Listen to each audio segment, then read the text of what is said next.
Chicken Treat, Automasters, Lotto, Mikey, Coca-Cola, Uncle Toby's and Nintendo.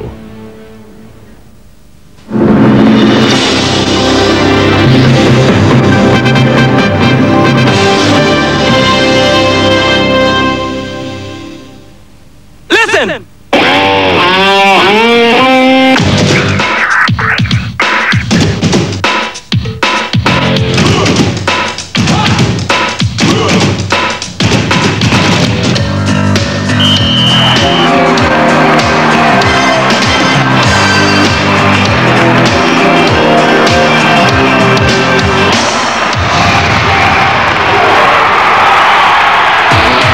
It's on again, another Super Sunday showdown in Perth. It's do or die time for both the Perth Wildcats and Melbourne Tigers. Can the Wildcats make history by taking the championship in a marathon final series? Or will the Tigers go one better than last season and win their first ever NBL title? There's no second chances. There can only be one winner, and today's contest for supremacy will decide the 1993 NBL Mitsubishi Challenge champion.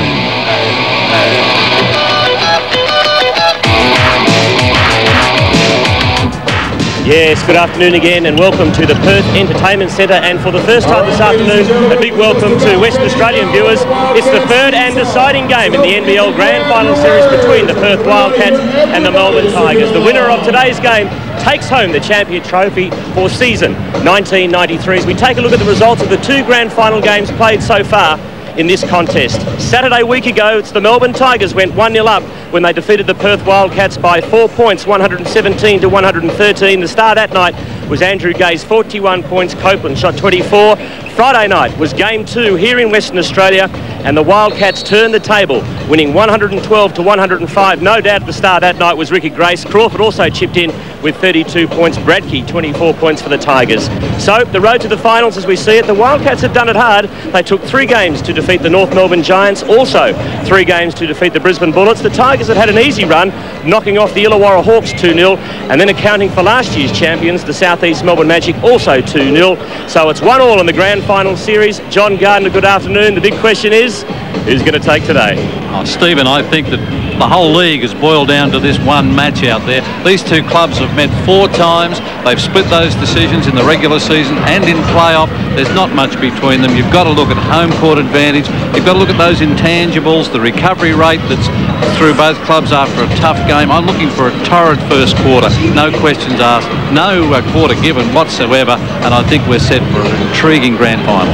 Well, let's have a look at some team averages for season 1993. Both of these clubs have performed very well in the playoffs. Both are above their season's averages as far as points, and 50 and 52% from the field is excellent. 78 and 76 from the foul line, a little bit below their season's average. From the three-point line, they've both been a revelation. 47% from the Wildcats is enormous, and 43% for the Tigers, not far behind. Interestingly enough, the Game 2 rebound statistic favoured the Tigers over the Wildcats, which was against their regular playoff statistics. The rest of them are fairly even apart from the turnover, but both of these clubs protect the ball well.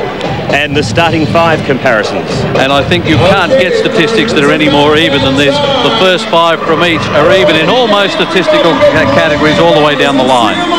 Mike Ellis and Dean Templeton, the moment of truth has arrived. It certainly has, Quarters, and this is what it's all about. That's what all the teams play for all year. And I personally think the Wildcats will get up purely only because of the home court advantage. But, by gee, it really is going to be tough. Dean? I've got to go with the Tigers. Hey, what other way can I go? Tigers by 3, but it'll be a very close one. Let's have a look at some of the key players for this afternoon's game. All right, we'll look at, for the Wildcats, of course, first, Ricky Grace and Scott Fisher. Ricky, this is playoffs average, averaging 20 points. He's lifted up in his scoring. He's also lifted up in his assists, and he's doing very, very well in the rebounding department as well. Scott Fisher, who's also going to be an integral part of this match tonight, 21 points and nearly 10 rebounds a game, so they're going very, very well. Let's have a look at some of the Tigers. Well, there's no doubt that these two are the keys for the Tigers. Andrew Gay's a little bit down in game number 2, but don't deny this guy anything. He'll stand up this afternoon. I'm sure he'll have a big one. Leonard Copeland, very exuberant in game number 2, but he's so dynamic and can do anything on the afternoon. Look forward to watching both those guys this afternoon. Well, tonight, or I'll say today, it is today. Today, it's going to be a real tough match. You expect to be very physical to start with? I think in that first quarter you expect to see quite an aggressive start by the Tigers in particular. Ricky Grace is the key. They've got to somehow stop him. I'm not suggesting they'll do anything illegal, but let's look out for a tough start. But look, whichever way this game's going to go, these are the two best teams in the league, and it's just going to be a terrific afternoon. Oh, I'd have to agree with Dean. Now let's go courtside for the starting fives. Good afternoon, ladies and gentlemen, and welcome to the Perth Entertainment Center for Game 3 of the NBL Mitsubishi Challenge Grand Final Series. Today is a do-or-die effort for both the Perth Wildcats and the Melbourne Tigers. So let's hear some noise as we introduce today's starting five, beginning with the Melbourne Tigers. Wearing number 10 for the Melbourne Tigers, Andrew Gage. Wearing number 21 for the Melbourne Tigers, Leonard Copeland. Wearing number 25 for the Melbourne Tigers, David Simmons. Wearing number 50 for the Melbourne Tigers, Mark Bradkey. Wearing number 52 for the Melbourne Tigers, Robert Sibley. Head coach for the Melbourne Tigers, Lindsay Gaves. And now, Perth, it's time to introduce to you our own starting five for the Perth Wildcats. Wearing number 7 for the Perth Wildcats, starting in the position as forward, James, the Alabama Slammer, Crawford. Wearing number 10 for the Perth Wildcats, starting in the position as guard, Trevor Dumbo Torres. Wearing number 15 for the Perth Wildcats, starting in the position as guard, Ricky the Amazing Grace. Wearing number 21 for the Perth Wildcats, starting in the position as forward, team captain, Andrew Blaha. Wearing number 30 for the Perth Wildcats, starting in the position as forward, Scott the Fish Fisher. Head coach for the Perth Wildcats is Adrian Hurley. And the referees for today's grand final are Robbie Barnett, Bill Miller. So the starting fives for the two teams, the Wildcats, Torrance, Grace, he's the key this afternoon. Blahov, Fisher and Crawford. For the Tigers, Gaze with a little bit of a hamstring problem. Copeland, Sibley, Simmons and Bradkey off the benches. Well, if we look at the benches for both clubs out there, Watterson played well in the playoffs. Carroll hasn't seen a lot of time. Catalini, Davis and Baker. For the Tigers, Giddy, he hasn't seen much time, but Ray Gordon, he was a revelation in game 2. I expect more time from him. Walter, Tenner and Whitehead, just a little bit down Whitehead, but could also be a key. In Melbourne, there they are, the Tigers fans at Ormond Hall and Albert Park. Hope you enjoyed the game and hope you get the result you want this afternoon. And John, I didn't think it was possible, but the atmosphere is even bigger and better than Friday night. It's more electric here this afternoon. 8,000 fans. It's certainly a sellout as you would expect, and the game's underway. And we're away. Turnover first up against the Perth Wildcats. So the Melbourne Tigers will get the ball. They're going to left of screen. Third and deciding grand final game. As I said, the winner this afternoon wins the championship trophy for season 1993. Simmons has the basketball. There's Sidley. Gaze. Torrance will have the job on him again this afternoon. Gaze to Sidley. Thought about the shot, changed his mind. 10 on the shot clock. Sidley forces his way closer. First points, Tigers. Good, encouraging start for Sibley. He was quiet in game 2. He's a key. He destroyed the Wildcats in the first couple of quarters in game 1 with good outside shooting. Grace. Look at Copeland. He's fired up. Wasn't he fired up in game 2 on Friday night? He's certainly fired up for this one, as you would expect. Good dish. Blahov for 3. Yes, sir. What a start for the Wildcats. Well, it's all for the doing now, Stephen, really. Both of these clubs are set down. They know their strategies. It's up to the players. Steal from Blahov, but it goes over the sidelines, and it'll be a Tigers ball. They've got to be careful with their passes, John. Tigers very sloppy in game 2. Yes, they had about 20, 21 turnovers in game 2, which was a little higher than their season's average out there. They'll want to protect the ball a little better today. There's Copeland. Oh, Sibley almost lost possession. Did this time, it's a turnover. Fisher. Fisher kept at it, and got the reward. Fisher on the break, down the middle. Will they stop Grace's penetration? Fisher from the outside. Wow, almost a big tip in. Now the Tigers into attack. Copeland gets past Grace. Up goes the shot for Copeland. No, rebound Fisher. Boy, Wildcats are pushing the ball down the floor, Mike Ellis. They certainly are. They're taking it very aggressively. I thought they were tentative on Friday night, but they're certainly making up for it at the moment. It's 5-2, Wildcats lead. You cannot hear yourself think here at the moment. Little double team here in the corner. Gaze got out of that, found Bradkey. He came out to relieve the pressure. Simmons. Falls short the shot. Well done, Simmons. Bradkey off the board. Won't go. Foul's called. It's a push. Pushing foul, and already there's a bit of brag time coming out there. Bradkey strong. Simmons before that, excellent in keeping the ball alive. First foul comes up on the Wildcats. Scott Fisher. Bit of a mismatch, Bradkey and Grace, wasn't it? Yeah, Grace found himself in there trying to steal the ball off Bradkey as he turned and tried to put it to the floor. Bradkey on the foul line. Dean, a little bit of nerves from the Tigers first up. Well, I think the anxiety level for both teams is extremely high. As Stephen Quartermain said, this crowd is fantastic, and it's got to be a huge advantage to the Wildcats, but you know, both teams will take a little while to settle down. Bradkey knocks down the second, so it's 5-3. Wildcats in front early in the piece. Big screen set by Fisher. Didn't do any harm to Copeland. Grace drives. Crunch from Sibley. Offensive foul. It's a charging foul. Well, offensive foul. Grace saw the triple team, tried to dish. The pass was excellent, but he carried on. We'll pick it up for you here in replay. See the defensive player. Gaze was there. Of course, the Wildcats will say that Sibley came from the side. Good call. Offensive foul against Grace. Bradkey shoots. Foul off the ball. That's against Simmons. Offensive. 2 offensive fouls, Dean. I guess the first quarter is championship basketball. Well, the referees have got to be right on their mettle this afternoon. There's no doubt that there's going to be a lot of this stuff going on off the ball. They've got to make the call. They've got to make the first call, and so far they're doing a fine job. You can see that Simmons paid the penalty for the arm foul there. The referees will allow body contact. Vlahov, Torrance, Grace. Good work from Sibley. Forces the turnover. Passes to no one in particular, and Perth will get the ball back. That's a real smart move from Copeland, and there's a foul on Sibley.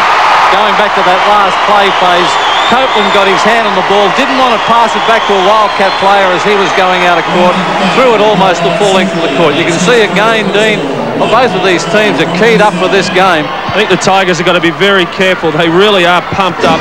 They can't let themselves get into the situation they did in game 1 where they racked up a lot of early fouls. Torrance with the ball for the Wildcats. Well, it's a professional team that will win this one here. Torrance with the dish. Fisher off the glass, doesn't get the friendly roll. The foul on Bradkey will send Fisher to the foul line.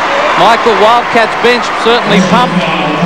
They certainly are. Every time something happens, doesn't matter whether it's a turnover or it's an offensive rebound or a score, they're all up on their feet. They are very, very excited about this, and they want to get behind the 5 guys they've got on the court. Of course, they're making it tough. I'm having a little trouble seeing over most of these guys.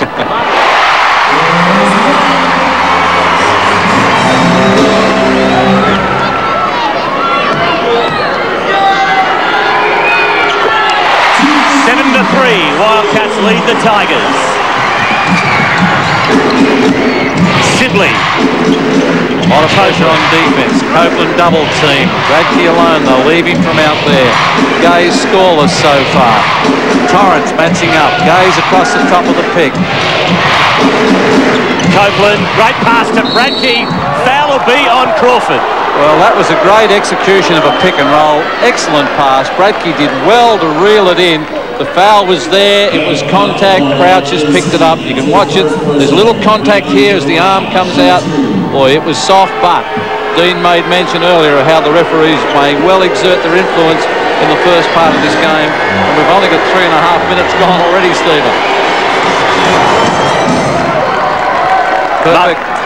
Mark Bradkey off to a great start in game 2. Yeah, he was super in the first quarter, wasn't he? Yeah. See if he can repeat the performance in game 3. He faded out a little bit in game 2. So it's 7-5, Perth by 2. Grace with the ball. There's Fisher. Vlahoff, the captain. That'll be a turnover. It'll come off Andrew Vlahoff. Torrance will want to pick it up, of course. That'll send the possession back to the halfway for the back over the half violation. If he had let it run the full length of the court, would have put the Tigers in an instant attacking position. Simmons.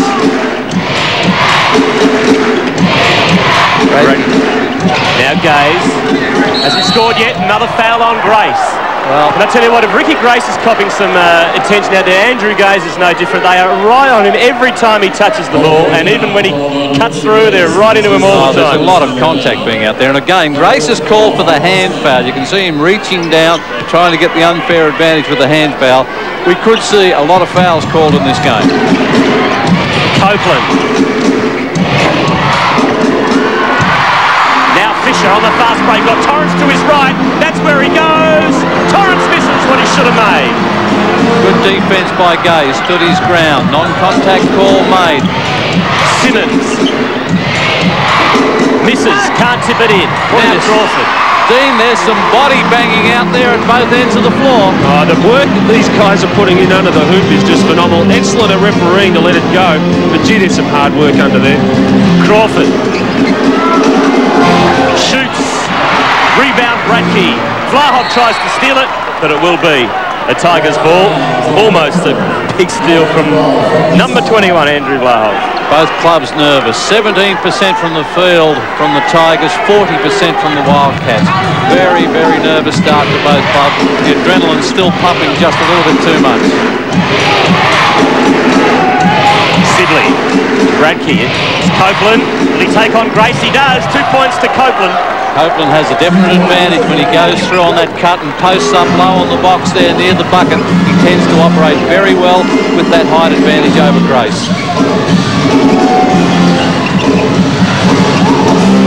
Fisher shoots over Simmons. It's a confident start for Fisher. Simmons, I thought, did an excellent defensive job in game 1 and 2, but Fisher's come out tonight, started, has 6 points, 2 rebounds to go with those points.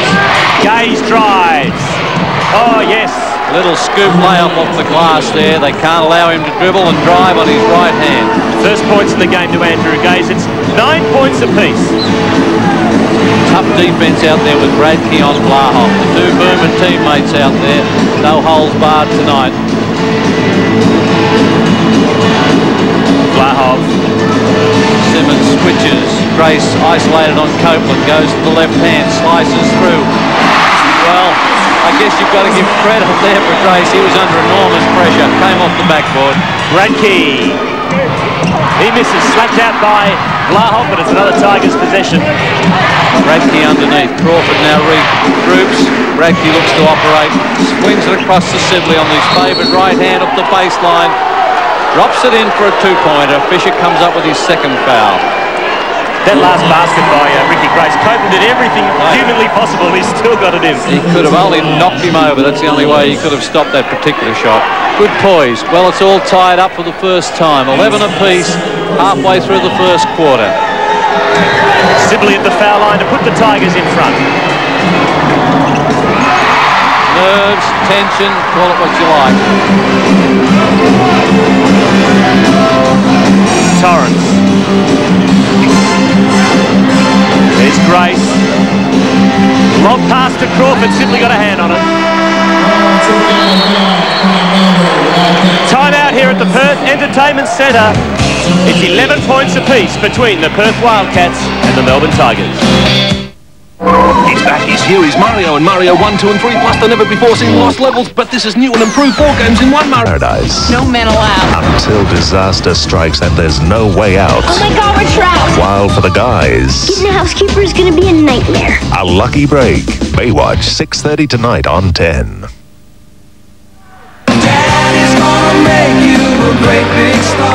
Halfway mark of the first quarter here at the Perth Entertainment Centre. The third and deciding grand final game between the Wildcats and the Tigers. And at the moment, it's 11 points apiece. Mike Ellis, what have you got to report? Adrian Hurley was a little bit concerned. He said his big concern was the fact that Grace and Fisher both have 2 fouls. Too many hands in there. And he expects Copeland to go down and start posting Grace up. So he wants a lot of help from behind from his other players. Dean Templeton. As we see Mark Bradke dismiss, Simmons picks up the rebound. He'll put this one back in. That puts the Tigers in front. Lindsay Gaze, it sounded like a broken record. Nothing against Lindsay. Ricky Grace was on his mind once again. Wants to stop that penetration. Vlahov thought about the 3. Fisher. Now Torrance. Grace throwing the ball around the Wildcats. Fisher to Vlahov. Fakes. Now for 2. Rebound Bradke. Now Copeland. Wildcats have got the numbers back. Copeland, oh, great pass to Sibley to Bradke. Misses what he should have made. Gets his own rebound. Great work, Mark Bradke. Tigers lead by 4. Bradke really working hard under the bucket out there. Missed the first one, got the second one and put it back. Ricky Grace under pressure. Certainly stopped his penetration. He has only penetrated once in the first quarter. And he got called for an offensive play. Grace, oh, big block from Bradke. Great help from Bradke, came across. Wildcats bench up looking for the foul. It looked clean from here. Bradke came across, got behind and slapped it away. Some big bodies in there, Michael. Well, I got to tell you, I had a perfect opportunity and a good angle from here. The problem was that Robbie Barnett, well, it was behind Bradke and Grace and had a little trouble seeing that, but there was a big follow-through by Bradke. Another foul call on the Wildcats. It's against Crawford and he is not happy. Crawford is incensed. He's been called for holding and Simmons and he were contesting the ball. Well, you be the judge here. As so often happens, the second one is called. Well, it was in perfect position, but 6 of 1 1/2 doesn't matter, exactly. Once you start to blow it, you're in trouble. And, of course, the fact that the ball's gone out of court, that sends the Tigers to the foul line. That's the 6th team foul against the Wildcats, trailing by 4, 4.5 minutes before quarter time. Simmons on the foul line. Crawford with 2, Grace with 2, Fisher with 2. Fouls, that is. Simmons, 70% from the foul line during the playoffs, up on his season's average. Very, very important player in the Tigers' offense. 4 from 7 at the foul line, the Tigers. 16 to 11, they're in front by 5. Just under 4.5 left in the first quarter. Grace. Oh dear. Well, you can feel for the pressure. For my money out there, the first contact was made by Grace, and then there was the arm bar that came across, and Copeland's called for the foul. I mean, you be the judge, folks. It's tough. Leonard Copeland, either way, comes up with what is his first foul. Turnover. Copeland for a hoop. Big jam for Leonard Copeland. That'll pump up the Tigers back home at Albert Park. 18 to 11, Melbourne by 7. A good burst from the Tigers. Both clubs down on points production. Wildcats in particular, only 11 points so far. Just under 4 minutes before quarter time.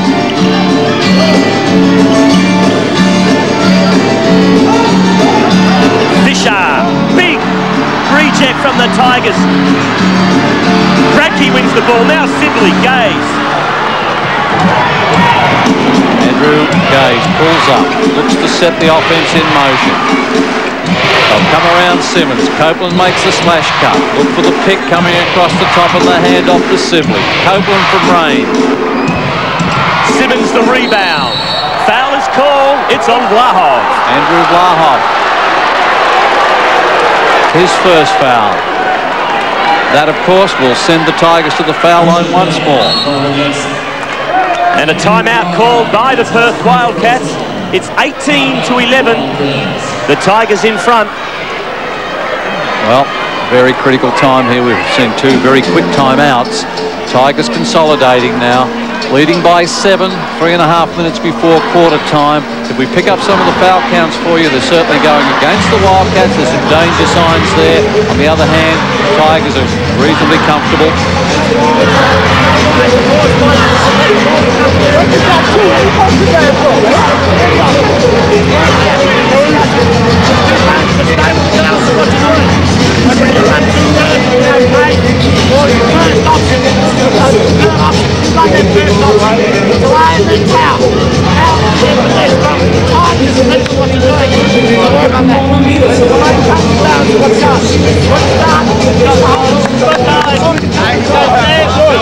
Yes, there's Margaret Case, wife of Lindsay. Yes, you're on television, Margaret, and I think she's feeling as much stress as Lindsay is at the moment.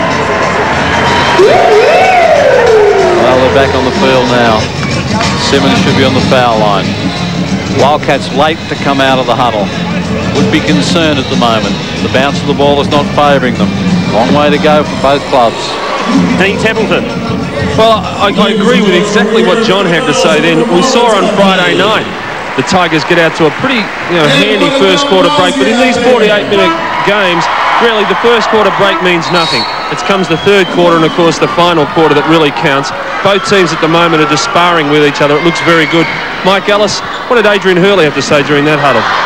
Adrian was concerned with the fact that the ball was moving fairly well, except the bodies weren't with it. What he wants to do is get more people movement with the ball continually going. He's saying the Tigers are going very strong defensively at them, but the Wildcats still need to take the ball inside and draw those fouls. Simmons. Oh, gee, the Tigers are 11 rebounds to 6. They're dominating the backboards as they did in game 2. They're really throwing themselves at both ends of the glass. So it's Melbourne by 9, but they led by 12 in game 2, so as we've been saying, doesn't mean much at this stage of the game. Catalini in for Perth. Crawford sitting down. Grace. Torrance. Catalini. There's Grace. Good pass to Vlahov. Another reject from the Tigers, but a foul is called. Well, good strong move out there. Sibley with the foul. Andrew Vlahov was triple teamed. A little reverse spin. Good help defense out there. That's Sibley's second foul. You can see he's surrounded by 3. Sibley's called for the foul. Bradke came over the top. Vlahov to the foul line. That's the 5th team foul for the Tigers. 2 shots for Andrew Vlahov. Shot 23 points in game 2. Gee, that was an ugly International Player of the Year in season 1993. Wildcats captain's been shooting very, very well. 89% from the stripe in the playoffs, but that was a nervous first one. 20-12. It's the Tigers by 8. Just under 3 minutes remaining in the first quarter. Gaze. There's Bradke. Back to Simmons. Just a little too ambitious there, looking for the reverse off Bradke, and they're working well in the front wall for the Tigers. That has been the strength of the Wildcats, but we find the Tigers today going inside most times. John, I've been impressed so far with the way the Tigers are playing. On Friday night, they got a good lead, but they did it through very quick shots. Today, they're much more composed with their offense. They're moving the ball well and getting a good shot. Well, that's an important shot from Torrance. And once more, the Tigers come up with a defensive board. That's their 7th defensive rebound. 20 plays, 12. 8-point lead to the Tigers. 2 minutes before quarter time. Gaze. To travel. Put that down to defensive pressure. There was good help across the top of the screen set by Simmons. There's the pressure on the bench. Long way to go in this ball game. Fisher. Pretty cheap foul on Dave Simmons. Unnecessary. Well, I think it was almost a fumble because as Fisher went across, The gap was closed and Simmons just couldn't contain himself. He wanted to slap at the ball. But by gee, the defence on the inside has been good for the Tigers. And not taking any risks today is Lindsay Gay. Simmons straight off with 2 fouls. Stephen Whitehead in for his first minutes this afternoon. Well, Lindsay was heard to comment in an interview that there are no excuses in today's game. It's all or nothing. So I think we may see a little more caution as players get into early foul trouble. And there's a rare sight. Fisher missing, but Perth win the ball back. Grace for 3. Well, that's a fairly important shot for Ricky Grace. It's his 5th point for the match and came from beyond the 3-point range and puts it back to a 5-point split. Whitehead, there's Gaze. Just cannot get away from Torrance. So much pressure on Andrew Gaze. Copeland, will he take on Grace? He does. Well, Bradkey, great offensive rebound from Mark Bradkey. And he has got 7 rebounds already. And he has been a real danger sign out there for the Wildcats as Ricky Grace sits down. Watterson comes in. Bradkey, as he did in game 2, dominating the first quarter on the backboards. Fisher, Catalini, Torrance a 3-point specialist. Vlahov, Watterson gets past Whitehead. That'll come off a Tigers' hand. Little tentative action out there, Michael, coming from the Wildcats offense. They look a little bit static right now. Yeah, a little bit of standing around waiting and watching to see what the guy with the ball is going to do instead of just getting that free movement going. And Vlahov just did that time, and he may have paid dividends for it. Oh, good work, Vlahov. Back to Fisher. Credit one of those points to Andrew Vlahov. Well, gee, shots are hard to come by from the Wildcats in the Keyway. Tremendous defence, intimidating defence from the Tigers. Oh, Giddy turns the ball over. Another chance for Perth. They're down by 5. Bradkey, here comes a dunk from Copeland. What's this? Whoa, on art, Copeland. Costly turnover there from Watterson. 24 plays 17. Within the last 40 seconds of the first quarter, Tigers just consolidating. Low-scoring quarter, Dean. Oh, I don't know how the players feel, but I've got so many butterflies in my stomach. A crucial stage for the Tigers. They've got 2 of their big rebounders on the bench at the moment, and the last 2 times that the Wildcats have scored has been from offensive boards. Watterson, Crawford, Whitehead and Catalini going at it off the ball. There's Watterson again, drives down the middle, dishes back outside, Torrance the 3, short arms it, rebound Crawford, he throws up the 2, and in it goes for James Crawford. Giddy out muscled underneath, good non-call there was contact but it was incidental. Andrew Gaze with the last shot of the quarter from way downtown. Watterson, the Hail Mary at quarter time here at the Perth Entertainment Centre. It's the Melbourne Tigers leading the Perth Wildcats by 5 points, 24-19. Hey, that sounds a little different. He wants all his friends to be out there doing things to have fun. He's like a natural athlete. It's his dream house with a trampoline, skateboard ramp. He'll probably have a swimming pool there someday. Just couches all over the living room so people can just crash. Yeah, he's kind of larger than life in a way. No one else like Anton. Kind of psycho and kind of dangerous. He's just a really nice guy. That is a blatant lie.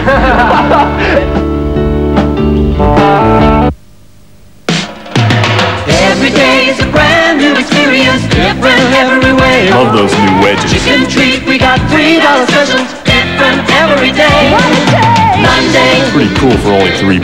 Tuesday, $3 special. Wednesday, This is a great deal.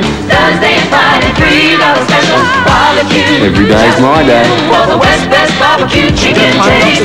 Chicken treat the place. I got the taste.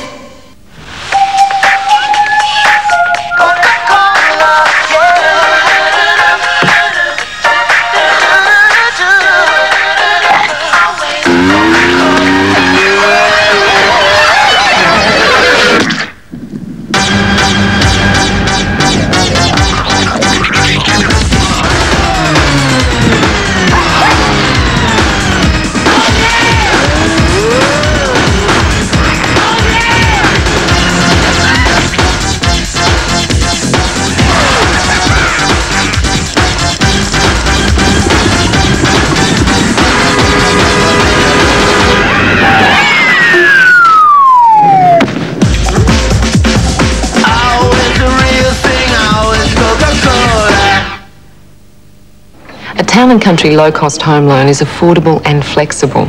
We can arrange the term and the repayments to suit you. We'll even guarantee you a fast answer with our 48-hour express approval.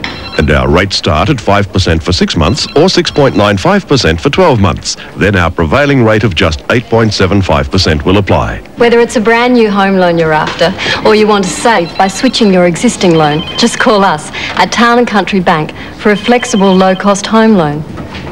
The Big Apple is big business. What do I call you? Call me God. So can a boy from the farm get the girl of his dreams, bluff his way to the top? Who are you? Carlton Whitfield. I didn't get a memo on that. Nice furniture. Goes with your hair. In the story of a comical charade, mismatched romance, I just want to love you. and corporate chaos. But you don't have to raise your hand, just speak. Michael J. Fox, Helen Slater, and Academy Award winner Mercedes Ruehl. How long have you been going together? 20 minutes. The Secret of My Success, tonight on 10.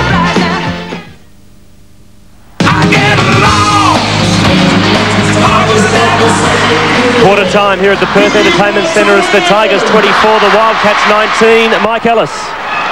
Adrian Hurley very calm and collected, very happy with the first quarter of the Wildcats, even though they're down.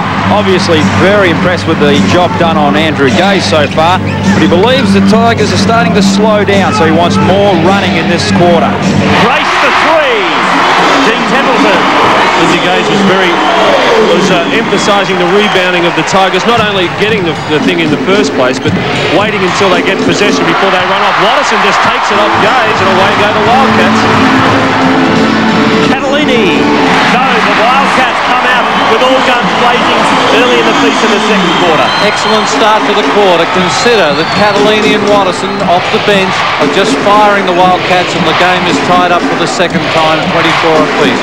Lowest scoring quarter in the playoffs so far, Dean, from both clubs. Whitehead. There was no doubt, John, that the pressure out there was enormous. The teams look a little bit looser now. I think the Tigers would like to keep it pretty low scoring. I think that was to their advantage. Foul on Bradke. Mark Bradke. I will look very closely, Stephen, at this quarter. I think it's critical. There's no doubt that halfway through the quarter both clubs will have settled down, and we will get some positive indications as to the fitness and the trend of the game. Fisher at the foul line. Scorers so far, Fisher and Grace 8 points each for Perth. Copeland 6, Bradke 7, Simmons 5 for the Tigers. Andrew Gaze just had one shot from the field so far and has got 2 points. I beg your pardon, landed one shot from the field. He's had 2 attempts and says the 2 points. Well, most of the statistics are very close out there. The shooting percentage, the Tigers 45 from the field, 41 for the Wildcats, 50% from the three-point range for the Wildcats, 33% for the Tigers from three-point land. Copeland off the glass, won't go. Gets the ball back. Lucky break for the Tigers. Gaze for 3. Just rimmed off to the right there by G. Bradke's doing a power of work under the backboard. He's matched up again on Fisher as Blahoff is taking a rest. Watterson penetrates, finds Crawford. There's a foul called out here. Crawford with a nice, smart move underneath. Good penetration from Watterson. Looks to me like Andrew Gaze's hand foul, reaching across the top. Excellent penetration, Mike Ellis, from Eric Watterson. He certainly is doing that very, very well, and that's what Eric does the best. He's come off the bench. He's relieved Ricky of the ball handling duties a little bit. A friendly roll from James. And he's just penetrating very well. The Tigers are expecting the penetration to come from Grace, but Watterson's the one sneaking in from behind. John, one of the reasons I think Watterson is driving like that is because Andrew Gaze is guarding him, and that's an excellent ploy by Adrian Hurley. You make Gaze work in the defensive end, it takes a bit of pressure, puts more pressure on him up the other end. Watterson's certainly doing that and doing it well. Lob pass from Copeland to Gaze, usually see the reverse, and they turn the ball over. Melbourne Tigers. Wildcats in front by the solitary point. 28 plays 27. Crawford. Oh, big rebound from Bradke and a foul on Crawford. That's frustration from Crawford. That's his third. Let's check it for you. I think it will be James Crawford's third foul. Crawford went in, withheld the shot, expected the foul to be called, wasn't called. Then, of course, he's ripped in for the ball. And if the first swipe wasn't called, the second one was. Well, danger sign there with Crawford on 3 fouls. Bradkey. Whitehead with the ball for the Tigers. It's the Wildcats in front by 1. Copeland, will he take on Watterson? He gets past him, misses, good rebounding by Sibley, and the foul will be on Catalini. Well, there's another offensive board. That is 8 offensive rebounds for the Tigers. Now, you've got to put that down, A, to the intensity of the Tigers, but to some fairly poor blocking out. They've got to block the person out first. Sibley did well. James Crawford sits down. Blahoff comes back in for the Wildcats.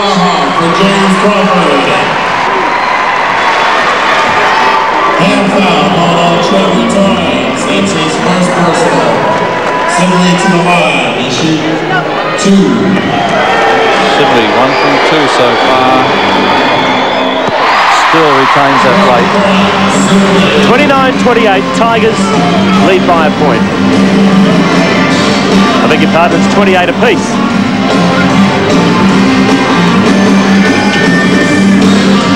Watterson. Grace. Up goes the shot. Draws the foul on Sibley. Nice knifing move there from Ricky Grace. That favoured left hand is so potent. Took the dribble and then knifed sideways in between Copeland and Sibley. Sibley's coming across to help, but all he gets is the foul. That's his 3rd. He'll sit down and Simmons comes back in. 48 apiece. Grace with a chance to break the deadlock. Ricky Grace in game 2, 23 points, 13 assists, 8 rebounds. He was only just short of a triple-double, wasn't he? 2 rebounds short of a triple-double, which would be a marvellous effort in a playoff game. He is the focal point of the Wildcats' offence.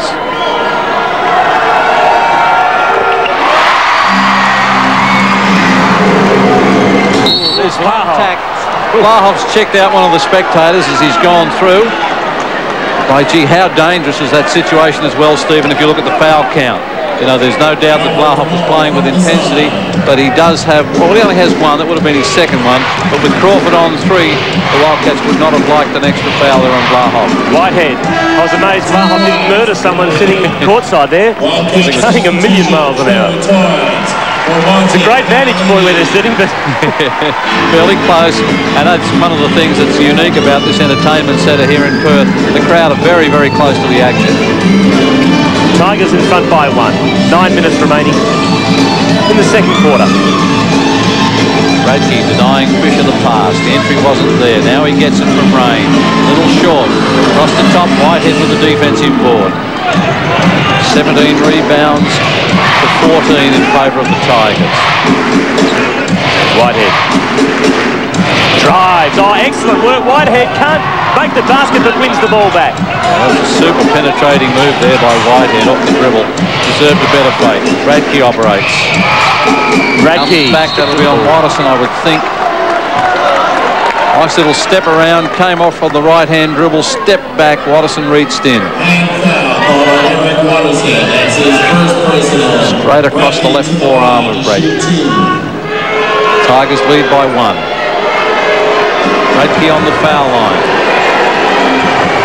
7 points, 8 rebounds. Tigers have got a lot of faith in Mark Bradkey's foul shooting. There's only 1 guy lining up, and that's Stephen Whitehead. That's an old Bruce Palmer ploy, Dean, sending them down the floor. Well, he makes it. He was vindicated, wasn't he? So it's 32-29, Melbourne lead by 3. 8.5 left in the 2nd quarter. Hope you're enjoying the game wherever you're watching. Live and exclusive on Network 10 right around Australia. Inside to Fisher, he turns, operates on Bradkey, can't come up with a shot though. Bradkey has been absolutely tremendous in defence. Struggling just a little bit to run down the floor at the moment, probably looking for a break. Whitehead. Showing some patience. Now Bradkey again to Copeland. Skips the pass across to Copeland. He goes low on the baseline, floats across the top. Bradkey got a hand to it and kept it alive. Gaze brings it back. Another shot clock. Gaze for 3 over the top of Torrance and draws the foul. It's a hand foul on Trevor Torrance, and we were directly behind it, Dean. Certainly looked as if the shot was disjointed with contact. Yes, it did, but it was a close call. But Andrew struggling to find himself a spot in offense. All credit to the Wildcats defense at the moment. But I've got to say, with the Tigers with a 3-point lead and Gay scoring as he is at the moment, that's an excellent sign for them. And that was a 2-point attempt by Gay, so he's at the line for 2 shots.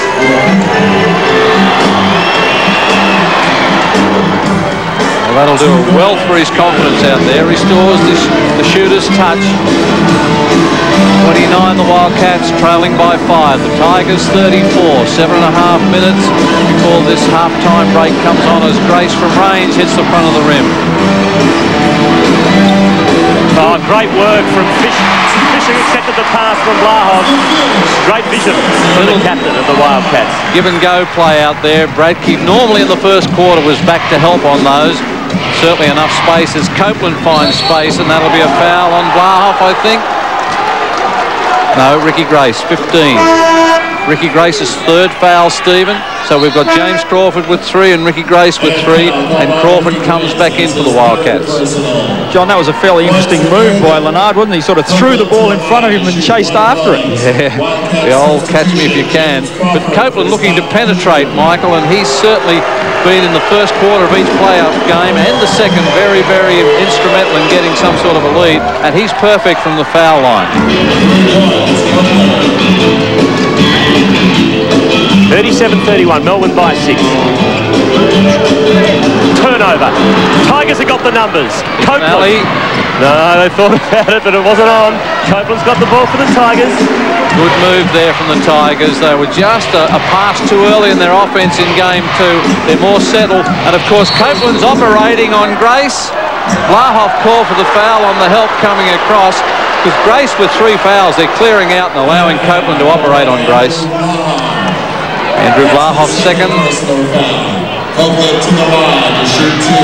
Adrian Hurley a bit disappointed about it. He's standing over here pointing to his temple. I think that means start thinking, boys. Either that or he's got a headache. Yeah, and I don't think it's the well, it may even be both, John, to be honest.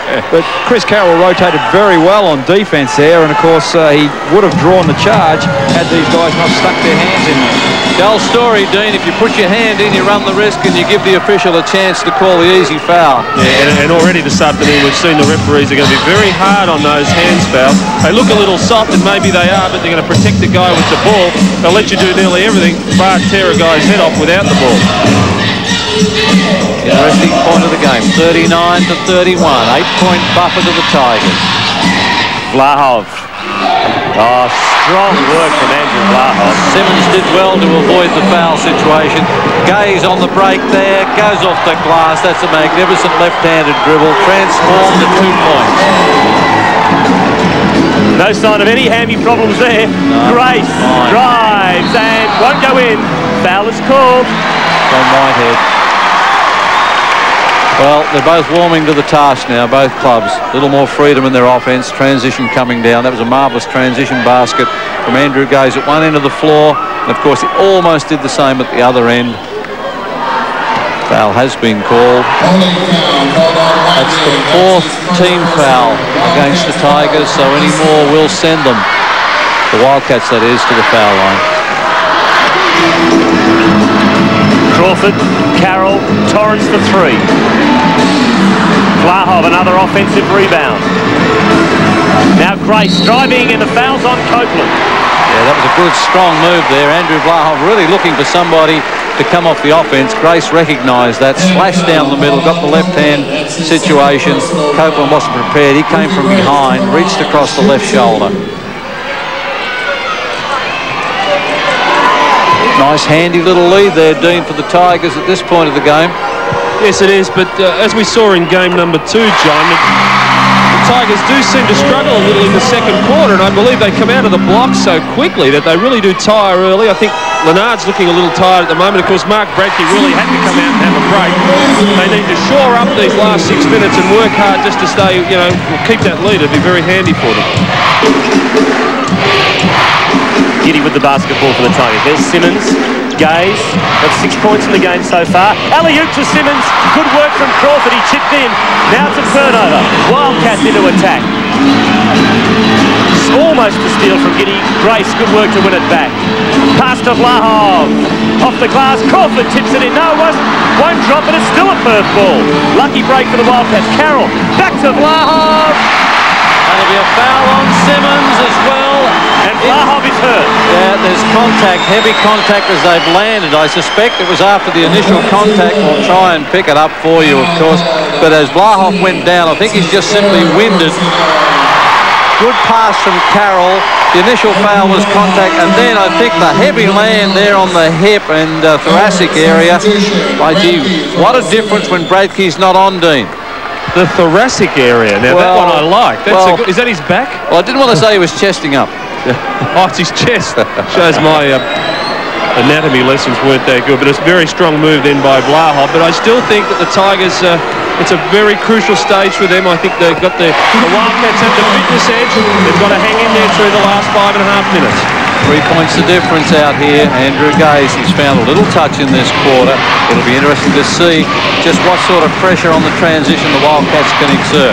Radke's had to come in. He's the difference to their rebounding potency. Giddy. Spectacular move from Warwick Giddy. And you'd have to say, with all due respect to Warwick, that is a bonus for the Tigers. Reverse layup. He hasn't scored in these playoff games against the Wildcats so far. Every point he gets is a bonus for the Tigers. Great for another three. And he is doing some serious damage now for the Wildcats. He's 14 points, 3 from 4 at the three-point line. Copeland, spectacular again. Again, the lack of foul cushion from Grace. Copeland starting to work on him. Fisher for 3. Crawford. Strong move. Had the left arm up, held Bradkey back, put it off the glass. 2 points the difference. Copeland operating again. Grace looking for the transition. Bradkey off the glass. It is raining points at the moment. 47-43. Melbourne by 4. Just over 4 minutes left in the second quarter. Probably a little bit too much offensive movement out there, Dean, as Grace coughs up the ball. Boy, that was danger time for Ricky Grace. Thought there might have been a foul. That was a good call. Andrew, unfortunately, just really tripped on himself, but everything's happening in this game at the moment. I wouldn't say it's skill or talent out there right now, Dean. It's grand final stuff. Right now, that's the difference there. Crawford starting to get on top of the offensive boards. The Tigers haven't got their major rebounders out there. They've got Bradkey, Sibley and Simmons on the bench. That's where the Wildcats are making a difference. And a timeout here at the Perth Entertainment Centre. It's the Tigers, 47, leading the Perth Wildcats, 45. Back in a moment.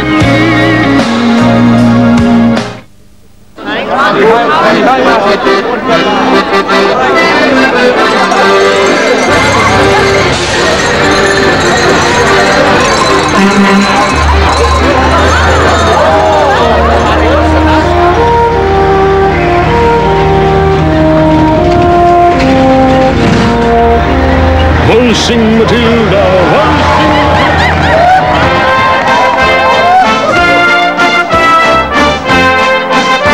The Mitsubishi Magna is now earning Australia over $300 million in export dollars. To everyone who's helped build this success, we say thank you. To all other Australians, we say, please consider. Here's a $3 chicken treat Monday special. Coming your way. Oh, yeah. Monday's a new chicken and potato wedges $3 special. Pretty cool for only $3. $3 special chicken treat. I got the taste. The biggest racing carnival of the year has begun, but the best is yet to come. On Tuesday, join our expert commentary team for all the action and best tips for the big one, Foster's Melbourne Cup Day, only on 10. I'll tell you it's Well, with just under 4 minutes before half-time, it looks to me like both coaches will be looking for a little bit more structure in their offences. How is it over there, Dean? Well, Lindsay Gaze, as we have another look at that Andrew Gaze no call. Really, I thought where I was it was a good decision, but you never know. And Lindsay Gaze is really saying to his guys, let's keep that wall going. He's just talking about just going hard to the boards and running the game. He really wants this team to be aggressive. Well, Adrian Hurley was saying, and there's another foul. Oh, Torrance really saying he didn't touch him, but the ball really came up short. I don't think Andrew's ever going to shoot it that short, so I'd have to say there was a foul on that one. But Adrian wants his team just to take their time a little bit more on offense. He said, just getting a little bit quick with what we're doing. Take your time, have a look at your options, then kick the ball onto the next person. Andrew Gaze on the foul line. That was the second foul on Torrance. What's Andrew been like from the foul line? He's usually absolutely perfect out there. He is tonight, 3 from 3.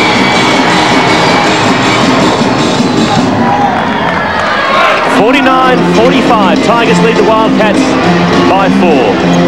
Interesting move out there. Ray Gordon has come on for Leonard Copeland. Let's see if we can pick up what sort of defence the Tigers have gone into out there as Fisher put under pressure. Blahop put out of the game with a little bump out there. Back to it now. Off the ball, Crawford or Whitehead? I'd suggest it's probably Whitehead. Whitehead knowing that he's got to deny Crawford the slash cut across the keyway. Otherwise, the entry will be a good night. He's out-muscled out there, and there's certainly plenty of leaping ability. That's his second foul. Whitehead will try and deny possession by fronting Crawford. That simply sends Crawford to the foul line. Crawford was 10 from 12 in game 2. So far, he's begging a little bit for points, only has 8, but he's perfect from the foul line. That's 3 from 3. John, there's a lot of physical work going on down here. The guys are not running around screens, they're running straight through them. It doesn't matter who's there. And it's finals basketball, that's the way it should be. Melbourne leads by 2. Gaze up to 8 points, so he's slowly coming into it. Torrance doing an excellent job on him.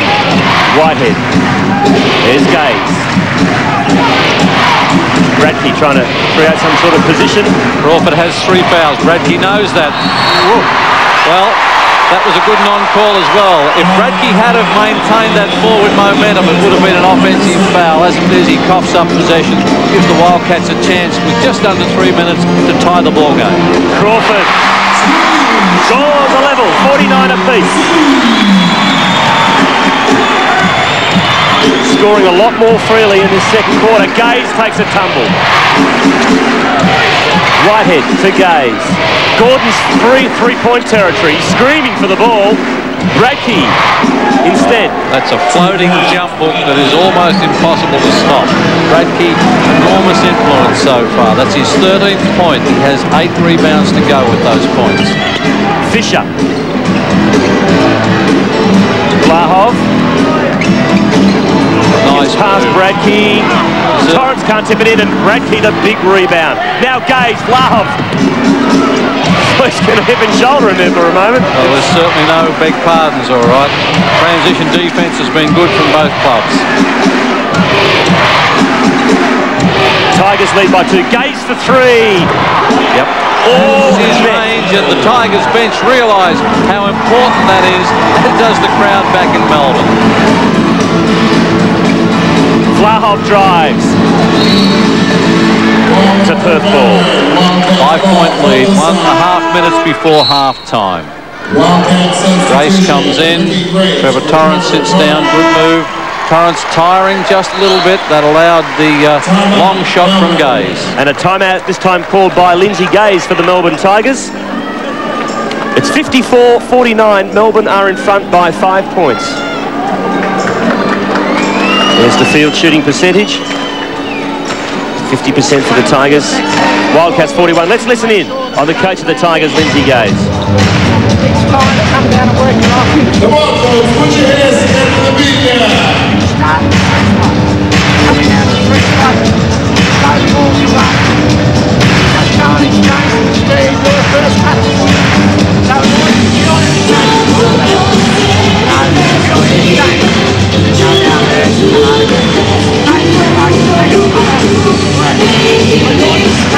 There's that important 3 from Andrew Gaze. He's now up to 11 points, and that'll give him plenty of confidence.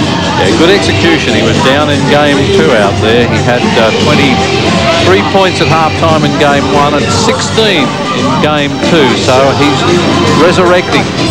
And that good shot from range was his first conversion from beyond the 3-point line.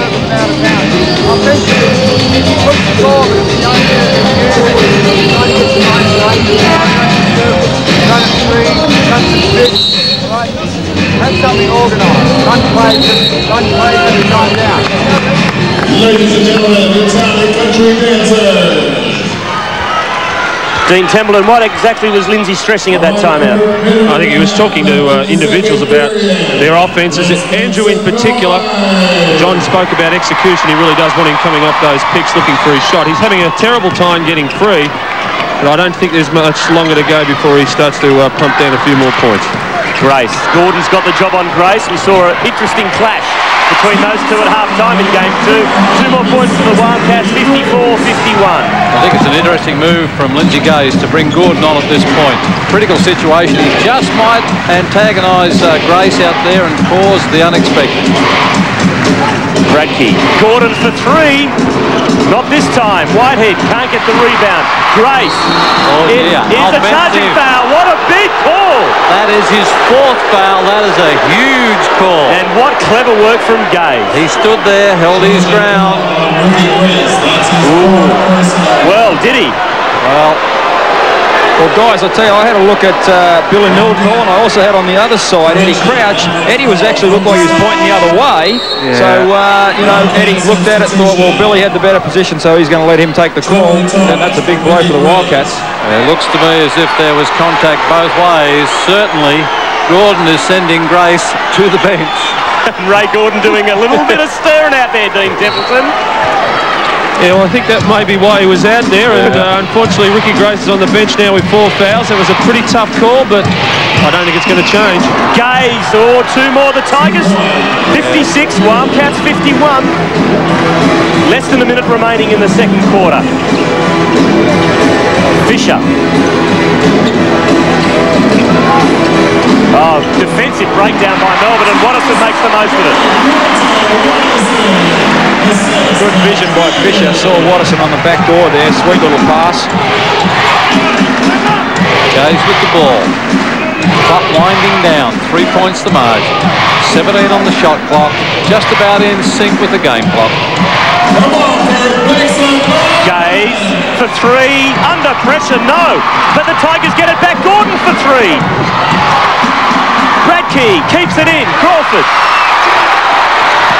Watterson, the Hail Mary, and it wasn't that far away. So what a fantastic first half of basketball as Ricky Grace goes over and gives Billy Mildenhall a bit of working over him at that last foul. But at halftime, it's the Tigers leading the Wildcats by 3 points. It's 56-53.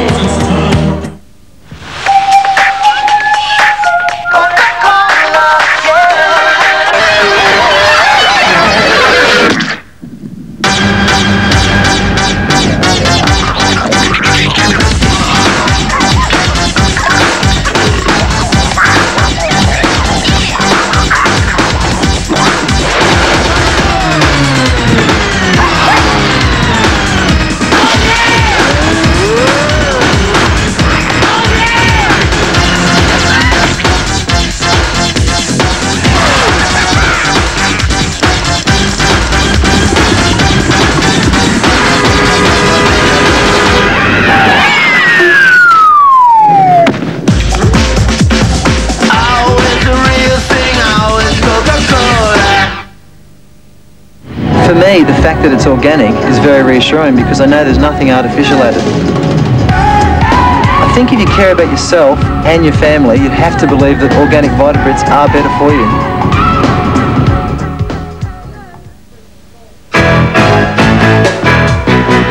Leave your brake work to WA's favourite specialist repairers and you get a fixed price job that's so good it's guaranteed for 12 months or 24,000 Ks. Call in for a free brake check. If your brakes need work for a fixed price, they'll give you all this for just $95. Amazing! All this from the best in the business for just $95 with a money-back guarantee. Auto Masters makes.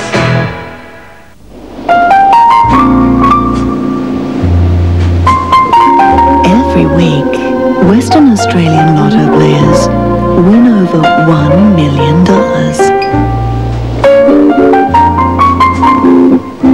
Are you getting your share?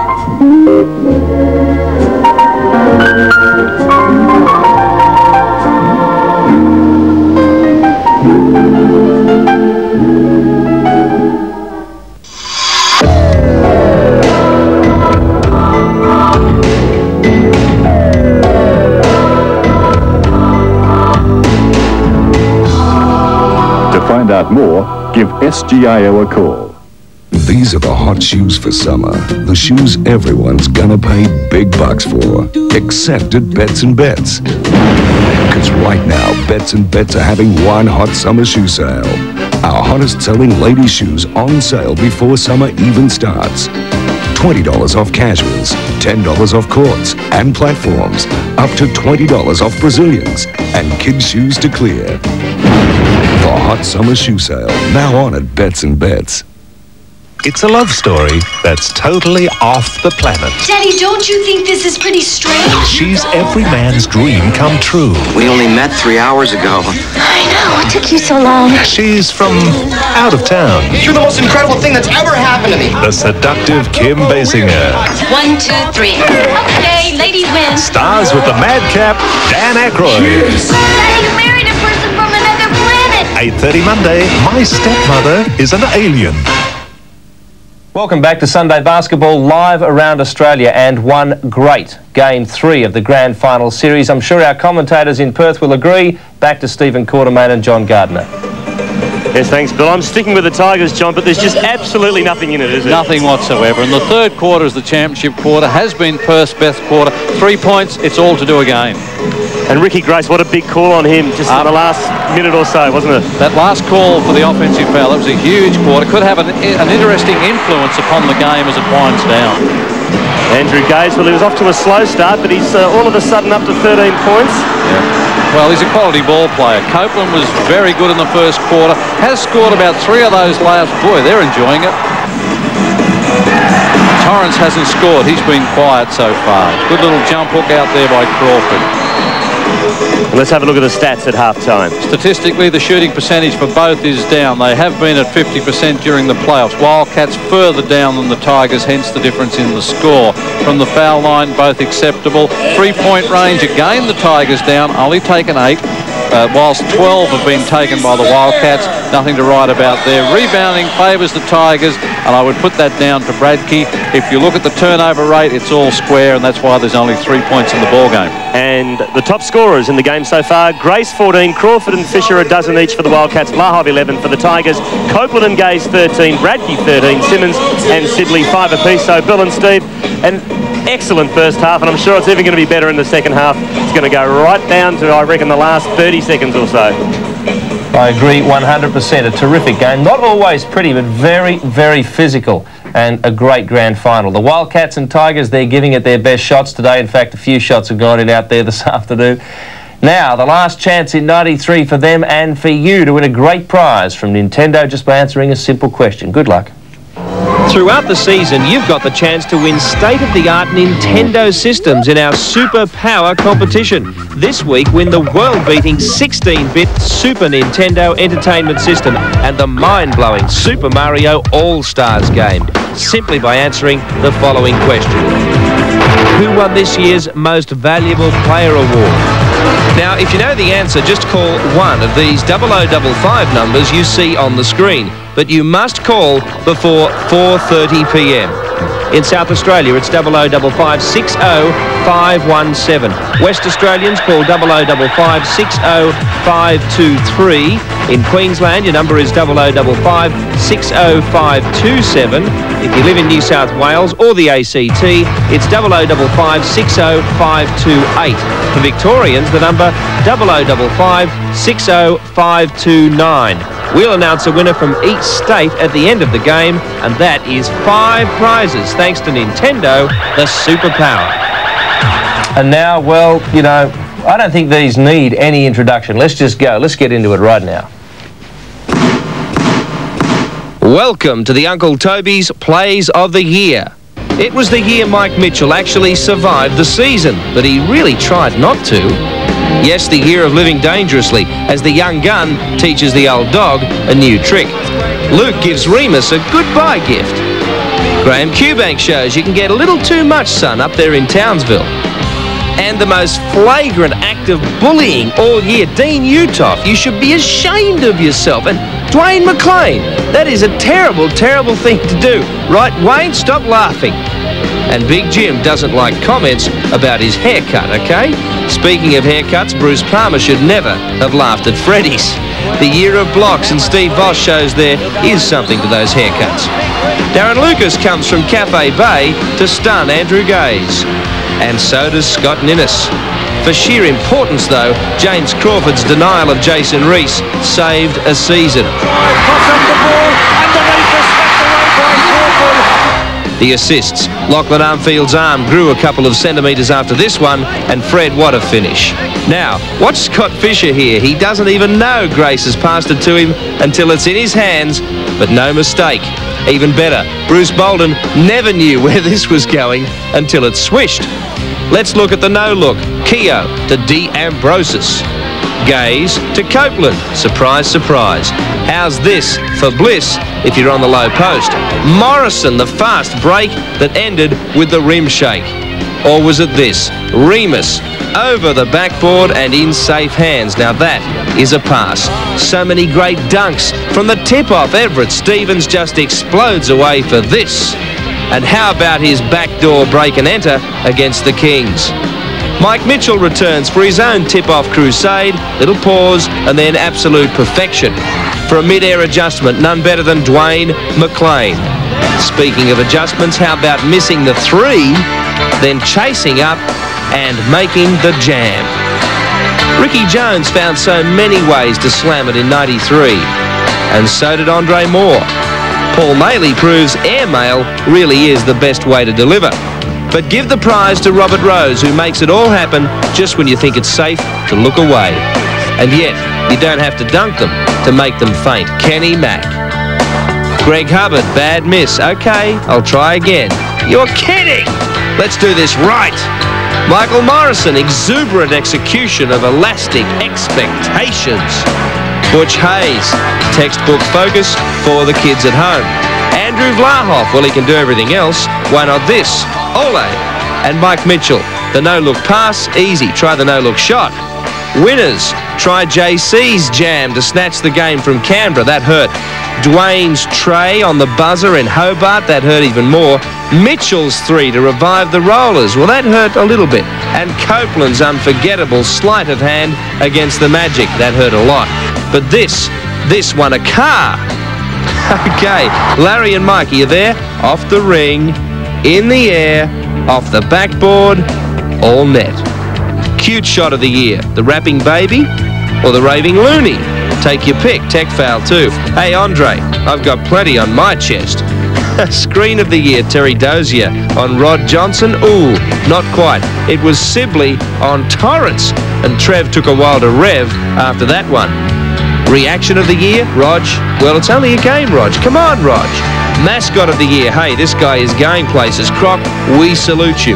Alley-oop of the year could only be these guys. Great adjustment, Leonard. Crazy of the year, well, was it Drewy for daring to play in Disneyland? Or was it this guy for daring to leave the asylum? Take your pick. Maybe it was these guys. We leave you with the buzzer-beating boomers. Firstly from Kenny, and now Andre, and then Leonard. And the man who just seems to turn up at these turnouts, Vlahoff. Made the three-pointer. Made the three-pointer before the buzzer. The plays of the year brought to you by Uncle Toby's. He's back, he's here, he's Mario, and Mario 1, 2 and 3 plus the never before seen lost levels, but this is new and improved 4 games in 1 Mario. A new Super Mario All-Star, so much Mario, it's a Mario smorgasbord. It's juiced up 16-bit, only on the Super Nintendo Entertainment System Mario. So it's brighter Mario, better Mario, in your face Mario, it's Raccoon Mario, Mario throwing fireballs, Mario hurling turnips, Mario negotiating an arms deal. Okay, maybe not, but it's Mario like you've never seen him. You're gonna live, breathe, eat, sleep Mario. So buy a Super NES now and get Mario All-Stars. With all 4 Mario games, you can't get more Mario than this, but you better get it now. To develop the most advanced four-wheel drive in the world, we tested it in the most rugged country on earth.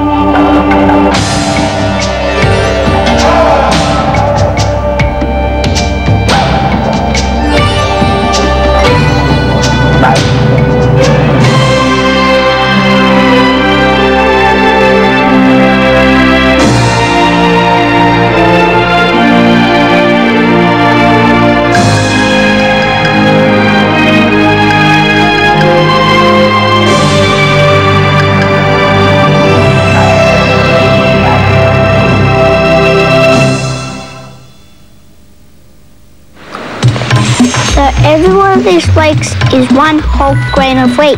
That's right. Simply steamed, rolled and toasted. How come you know so much about wheat? Wheaties, 100% whole grain wheat from Uncle Toby's.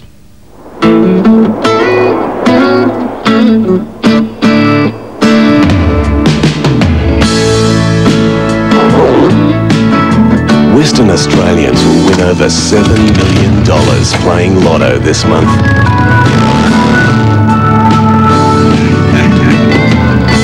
You ever thought of joining him?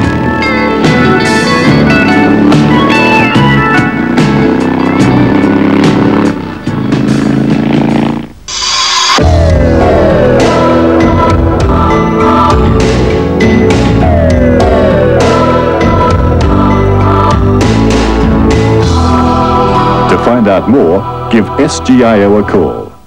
Taxis and fleets fit Ian Diffin's exclusive Changshin steel radials because of their high quality, much lower cost and extremely long tread life, which consistently give them 100,000 kilometres of trouble-free motoring. Now Ian Diffin gives you the same low price taxis and fleet operators enjoy. $59 for small cars, including expert fitting, balancing and new tubeless valve. For family size cars, only $69, including expert fitting, balancing and new tubeless valve. The same low price taxis and fleets pay at Ian Diffin Tyre and Muffler Centres.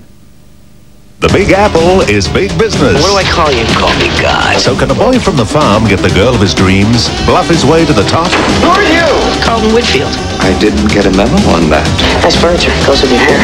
In the story of a comical charade, mismatched romance, I just want to love you. and corporate chaos. But you don't have to raise your hand, just speak. Michael J. Fox, Helen Slater, and Academy Award winner Mercedes Rule. How long have you been going together? 20 minutes. The Secret of My Success, tonight on 10. The finals of the NBL Mitsubishi Challenge, proudly brought to you by Chicken Treat, Automasters, Lotto, Nike, Coca-Cola, Uncle Toby's, and Nintendo. We're in the home stretch. Let's return live to Perth to see who the champions of '93 will be. Thanks, Phil. Well, Dean Templeton, have you got anything to report at halftime? Any punch-ups today? It was very quiet in the half-time break. I think both teams were more concerned about what they're going to do in their own camps. I really don't know which way this game's going to go. Of course, we can harp on that fourth foul on Grace, but really it's just a sensational game, and I'm just looking forward to the second half. Mike, what about down there in the Perth camp? Well, I was just watching the Tigers, and there's a steely look on all their faces, but then down this end, the Wildcats have got exactly the same, so this is really intense. There's a lot of atmosphere in the air amongst the players, not only the crowd, so this is just turning into a sensational game. First possession to the Wildcats. Crawford runs into a wall. Gets the ball back. Great work, Crawford. Well, that's exactly as the game started. Crawford was triple teamed. Grace is coming up short. Andrew Gaze with the ball. First 6 minutes of this quarter could tell a big story. Gaze. Block Crawford. Good work again from JC. Now Grace. Torrance. Oh, misses what he should have made. But Grace on lucky break. Wildcats. They've had about 5 cracks at it and still can't put it in. Well, there are some mistakes made in that little sequence. They may well rue. Torrance missed the layup, and he missed one in the first game as well. It was uncontested. Should have done a little better than that. Trevor Torrance still hasn't shot a point in the game, and he's averaging 13.5 in the playoffs. Almost double his regular season's average, but he might be, as well as Andrew Gaze, and there's been a lot of talk made about the fatigue factor. Torrance may be one of those players that's suffering just a little bit. Sibley off the glass won't go. Great rebound by Vlahov. Simmons lucky not to have a foul called against him. Chopping there, but Press let it go. Crawford with the ball. Fisher will come to the top. Torrance underneath. Crawford operates and dishes. That's a long three-pointer and it rolls out. Not the sort of start the Wildcats would want. Not a lot of structure in their offense so far. Copeland to Bradkey. Well, another miss. So they're both missing plenty. Now Crawford back to Grace. He's free. No one near him and puts it in. Interesting little byplay there, Stephen, as Ricky Grace got that ball and started to put it to the floor.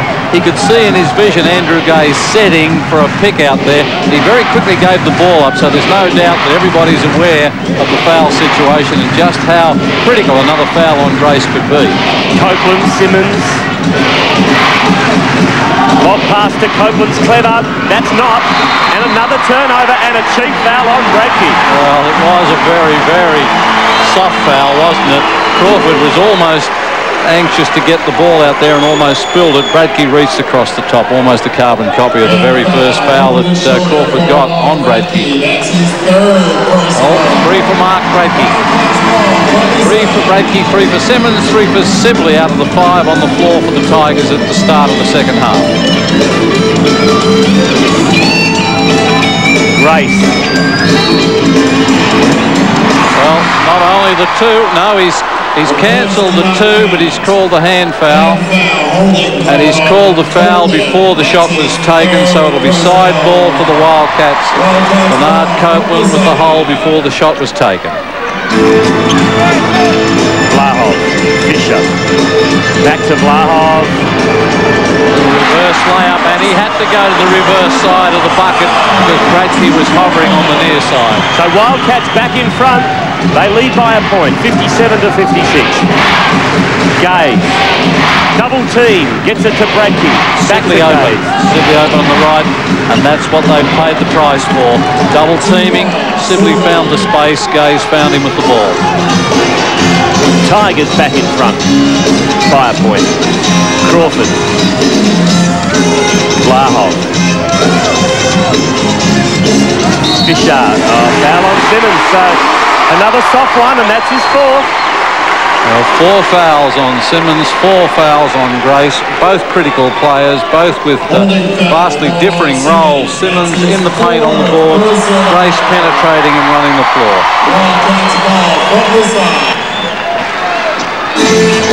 Grace to Crawford. For no foul call. Now Gaze with the ball. Copeland.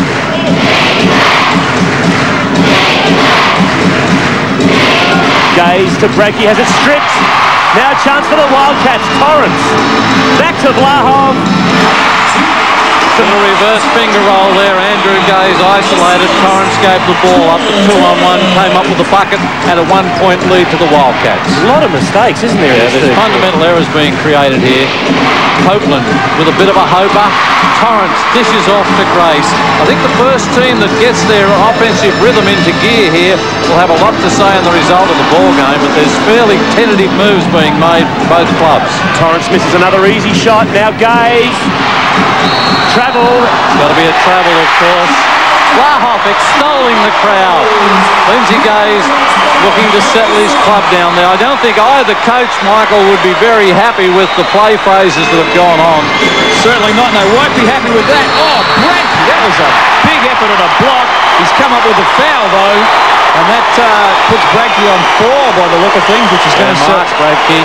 spell danger signs, isn't it? Dean, that's the sort of emotion that's going to decide the outcome of this game. There's no doubt that Bradkey was saying to Crawford, I don't care where you go, you're not going to get an easy shot. That's 4 fouls, of course, and that type of situation could well decide the game. Right now, I think the Tigers have left half their game in the locker room. They really have come out a little bit disorganised at both ends of the floor, and they've got to get their act together very quickly, or this game could sneak away from them. I think Mark Bradkey realised that. He got them all in a huddle and talking pretty aggressively to them. Yeah, I did make mention at half-time. The third quarter traditionally has been excellent for the Wildcats and not the best quarter for the Tigers throughout the regular season. So we'll see if they run true to form. Gaze, Simmons. Can't tip it in, Bradkey. Still a Tigers ball, bit of luck going their way. There is some fierce defence in that backcourt area. Copeland knocks it down. They also took Crawford with him. Both of them are out of play, so it's 4-on-4 at this point. Grace, Torrance, Fisher. Grace screaming for the 3, for the pass. Fisher goes all the way himself, and in it drops. That's a good, strong move from Fisher. He almost threw the pass to the sideline, had the presence of mind to come back, got the benefit of the 2 points. 63 to 60, 3-point lead. Or was it? Yes, it still is. Andrew Gaze misses a 3-pointer. Grace. Vlahov. See, there's some enormous mismatches, Dean, on the transition out there with Simmons picking up Grace. Yeah, Yes, it's a problem for the Tigers at the moment. I really don't think they're quite with it. They've got to get there quickly. Wildcats have come out full of running and look very, very good. Bradkey. See, there's not a lot of movement on offense. Copeland, another shot early. It's not good, but Bradkey. Well, he's keeping him in at the moment, Bradkey. Bradkey has been the star for the Tigers. Both ends of the floor. Defensively, he's been getting the rebounds and intimidating. Offensively, he's been putting the shots back. Vlahov for three, and they're dropping for the Wildcats. 66-62, Perth by 4. That is an inspirational shot from Andrew Vlahov, and in game 2 he hit one from about the same range. This crowd could well be a factor. Bradkey, back to Simmons, Copeland for three, yes, responds. Well, they're trading now. Both coaches would be concerned at the trading as substitutions are made. Catalini comes in for Crawford. Giddy comes in for the Tigers. Sibley's sitting down. And a timeout here at the Perth Entertainment Centre. It's the Wildcats 66, leading the Tigers 65.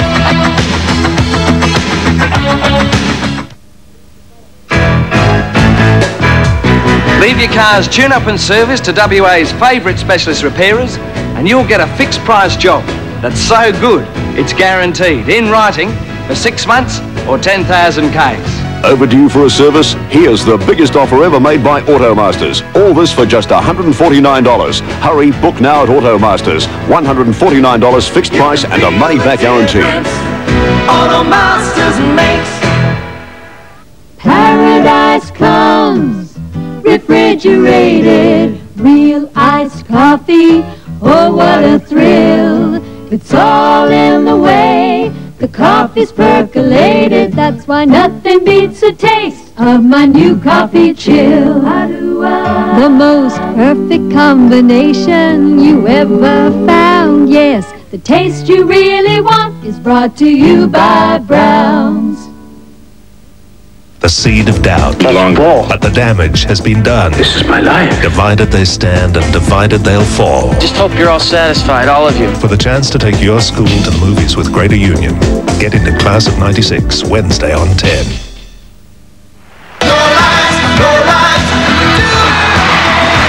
Halfway mark of the third quarter, it's the Wildcats leading the Tigers by 1. Mike Ellis. Adrian Hurley said now is the time to put the foot down, guys. He said they are really starting to suck down there. He said they're looking very tight. We want to push the ball, and they look for the offense to really go at Mark Bradkey, try and get him into more foul trouble. Dean Templeton. Patience is the key for the Tigers at the moment. They've just got to take their time in offense, get good shots away, suck it up and get that second win. Gaze. Well, that's a huge second effort from Andrew Gaze as well. He was banged and bumped as he went through the keyway. Missed the shot, but almost pulled it in for the second effort. Desperate stuff from Gaze. But it's the Wildcats with the ball, and they're in front by 1. What do you reckon, Dean? Are the Tigers blowing in a bit of air? Yeah, but I think in a game like this, they can get it back. They'll just play purely and simply on the old G and D. Lindsay Gaze just really gave Billy Milton Hall referee a mouthful as he went past. Raised. Misses. Catalini can't put it. Vlahov! Oh, Bradkey, the big rebound, and Catalini fouled. Why, gee, there's some people playing well above the ring down there. Dean, you're closer than we are to that end of the court. Andrew Vlahov needed an oxygen mask up there. I mean, it's just phenomenal. The guys, the standard of this game, both teams need to be credited. It's just phenomenal. It's fantastic. And I'm running out of expletives. Well, there's no doubt that the two clubs out here are worthy contenders for a grand final. Copeland. Bradkey trying to create some space. Giddy, Copeland again for 2, shoots over Vlahov, and it goes.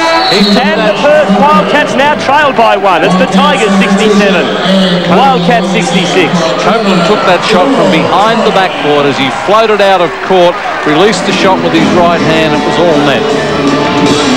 That was a very tough shot from the angle I'm at, and I'm just about right behind him. It'll be a jump ball situation. Inexperience of Catalini there. He could have had the little crossover, taken Giddy on the baseline. Good defence from Giddy. Lead's changed 8 times in the game so far. 8 lead changes, and we've got about 5 minutes to go before three-quarter time. Good lead there by Catalini. Fisher, Gaze, well done, steals it. Will he get past Watterson? He can. Fisher can't win it back. Oh, yes, he's been picked up for that. That was a double dribble. He picked it up and continued to dribble again. Getting around the defence. He's got the 2 hands on the ball, picked it up and then put it down, and that's where it's been called as a violation. Well, it's courage now, Dean. Oh, it's just it's unbelievable, but there was no doubt about that call. But every play now, there is just so much pressure on the players. Crawford this time. Blahoff's come through like a train. Copeland tucks it underneath. No one's going to steal it from him. So it's still the Tigers in front by 1. This is just an unbelievable game. Hit him in the feeder spot. Copeland with the give and go. Copeland comes off the glass, and Copeland looks like he's full of running right now. He's pushing the ball down the floor. That's 22 points from Copeland, 50% from the field. Grace. Watterson. Crawford. Shoots over the top of Copeland. Catalini can't grab hold of it. It's a Tigers ball. Simmons got the ball, and the deflection came off Catalini. Lindsay Gay is being told by Robbie Barnett to sit down. I guess that's the first real expression of any sort of frustration I've seen out there from Lindsay Gay from some time, but that's what's on the line out here. So it's Melbourne leading Perth by 3. We've got 3 minutes 45 left in the third quarter. Copeland got 22 points. Gaze has got 13, quiet by his standards. What a great defensive job they're doing on the great Andrew Gaze. Copeland, he's starting to lift. Can't put it in that time. Bradkey wins it back, and in it drops. Mark Bradkey, 17 points, 16 rebounds. Huge effort, Bradkey.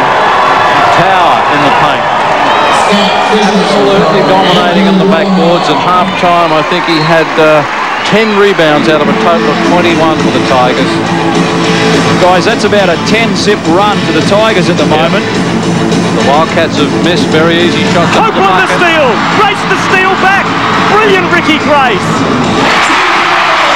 And Copeland's on the break for the transition. Watterson goes at him, and that's close. Well, we'll call it professional. There's no doubt that Watterson was determined that Copeland wouldn't get an easy attempt at the bucket. What a great effort by Ricky Grace. Yeah, great effort. He looked around very quickly at Mildenhall on the situation before that, appealing for the foul, but there was none forthcoming. And, of course, by virtue of the foul of Watterson on the dribbler, the shot wasn't taken, so it goes to the side. Copeland again. Oh, Lenard's on fire. He's on fire, all right. It's at 24 points out there. Still shooting at 50% from the field. Melbourne by 5. Grace. Pass to Crawford.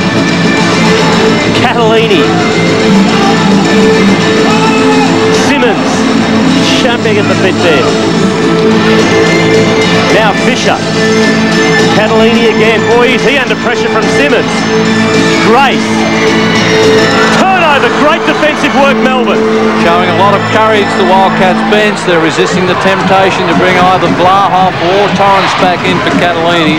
Need to give him a break. Wildcats trailing now by 5. Tigers 73. Wildcats 68, 2 minutes before three-quarter time. Copeland shoots over Grace. Oh, this is unbelievable from Copeland. He is having a sensational third quarter. 26 points, Tigers by 7. Yeah, Copeland has started the second half the way he started the first. He's on fire out there. 26 points. What did he have at half-time? He had 13. Crawford. And didn't the Wildcats need that one? Well, they needed that bucket. 70, plays 75. 1 minute 43 seconds before three-quarter time. Watterson matching up on Gaze. Grace giving the job on Copeland. First points in about 5 minutes for the Wildcats there.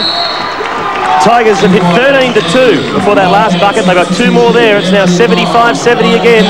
I can only remember Melbourne by 5. I can remember a bucket from Gaze and one from Bradkey. The rest was Copeland. Copeland's really relishing the fact that Grace has got 4 fouls and he's just taking it to him. But I must say, he's looking like he's starting to tire a little bit at the moment, so perhaps someone else will have to pick that scoring slack up for the Tigers at this stage. Blahoff to Fisher.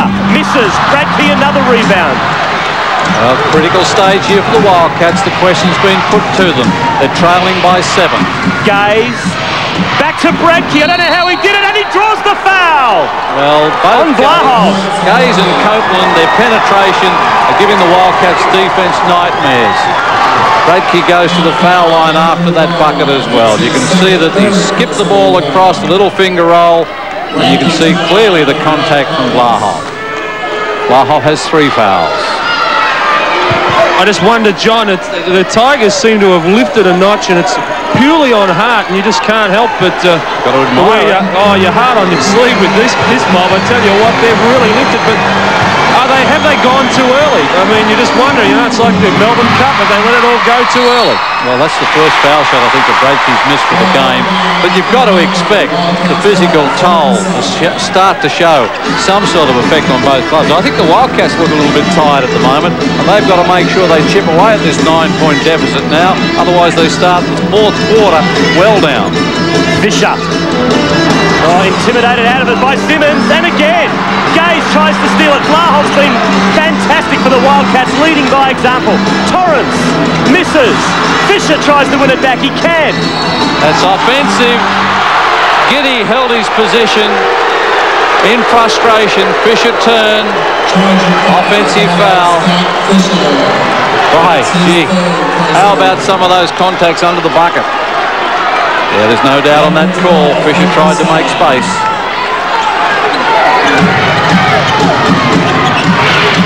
Copeland's eyes are rolling, Stephen. He's enjoying every bit of this. Blocking foul on Crawford. Yes, it was on Copeland. He was trying to get past. Oh, that should be a one-on-one situation. They're checking it out with the score bench at the moment. John, they had a few problems. The clock kept running. There was about 4 or 5 seconds washed off the clock after that whistle blew. Well, I guess the pressure of a grand final is getting to everybody. I'd say at this stage the Wildcats would be more concerned about that than the Tigers. They'd be quite happy to see that clock run down rapidly, wouldn't they? They'd like it to go for about 6 minutes. Make it about 12, I suggest. 79-70. Copeland on the foul line. Crawford with 4 fouls.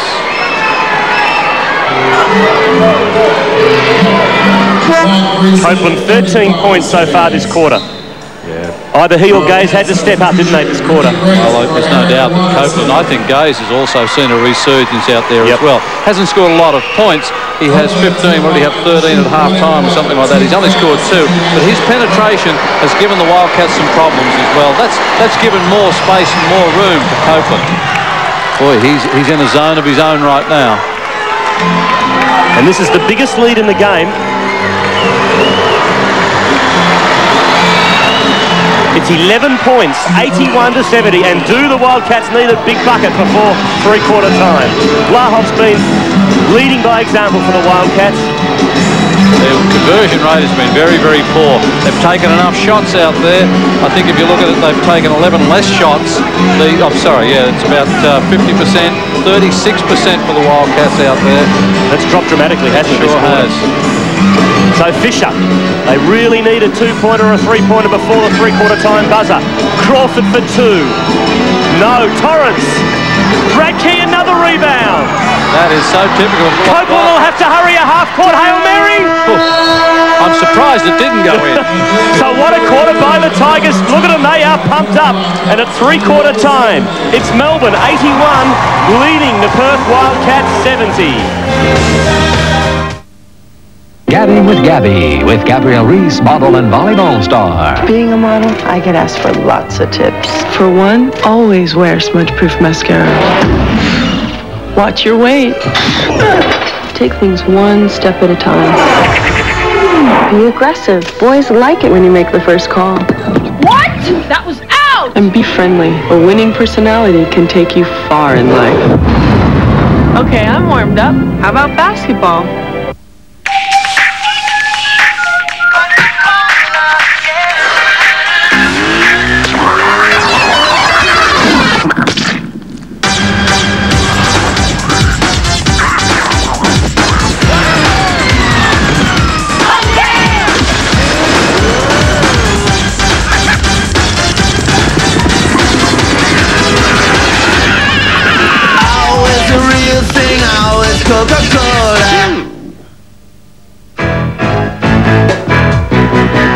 Leave your brake work to WA's favourite specialist repairers and you get a fixed price job that's so good it's guaranteed for 12 months or 24,000 Ks.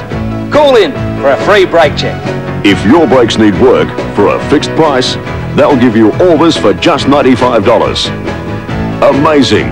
All this from the best in the business for just $95 with a money-back guarantee. Auto Masters makes 6, 21, 19, 35, 23, military freshman, 779. Mavis!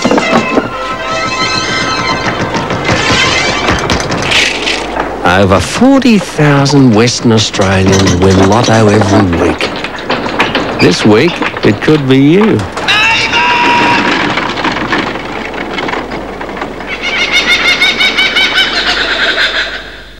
Landcare Australia, proudly presented by the Uncle Toby's Company. Landcare is the most important environmental issue facing Australia, and it's something we can all become involved in. We can start in our own backyards, or we can join a local landcare support group to look after the neighbourhood park, stream or beach, our farming district or water catchment area. It's people like us getting together to care for our country. Call for more information. Let's Landcare Australia.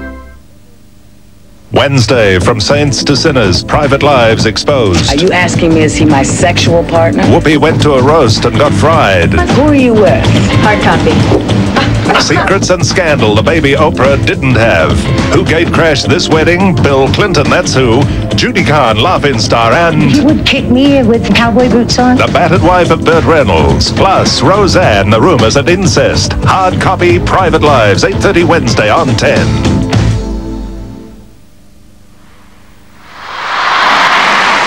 This game is far from over, but at the moment it's the Tigers leading the Wildcats by 11 points. This is the start of the final quarter. Gentlemen, talk to me from the sidelines. Dean Templeton. Not much you can say. All the cliches come out.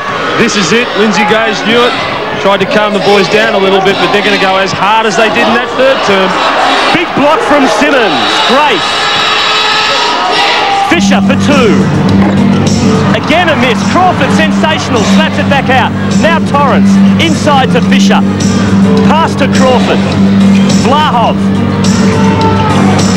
Great defensive work. Tigers, it's a jump ball. Mike Ellis. Adrian Hurley very calm and collected there in that talking there. What he had to say mainly was that the guys are hurrying their shots too much and they're a bit nervous with them. He said, just take it up strong, don't look for the foul, just put the ball in the hole, and there's a long time left in this game. We want to keep running, they will tire. He keeps them stressing that. Well, it's interesting because I believe that the Tigers were the ones that were full of running just before three-quarter time, and that surprised me because the Wildcats came out after half-time and they were full of running. All credit to the Tigers, they've turned it around. 11 points is a big ask, Stephen.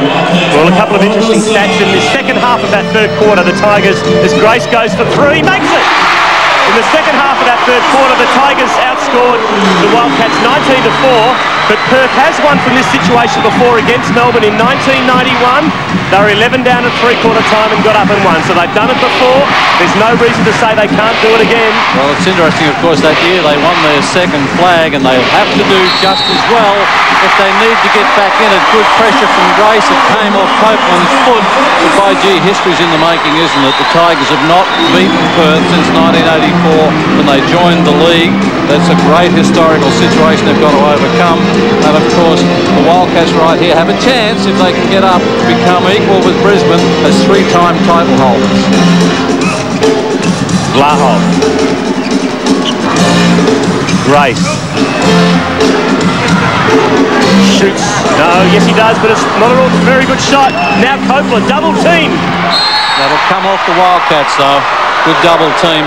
I think I just said with Brisbane in that last situation, it was Canberra. They've been the three times total holders, 83, 84 and 88.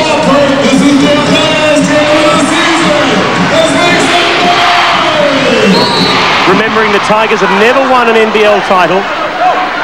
The Wildcats have won 17 straight games at home. And the Tigers, as John just said, have never won here. Well, after over 30 games, it comes down to this. 10 minutes before full time, Mitsubishi Challenge Trophy on the line. 8 points the difference in favour of the Tigers. Copeland sensational in the third quarter. He had the hot hand. Sibley. He was left alone and makes the most of it. That is critical from Sibley. That's a very important bucket. 10 points. Tigers lead again. Grace.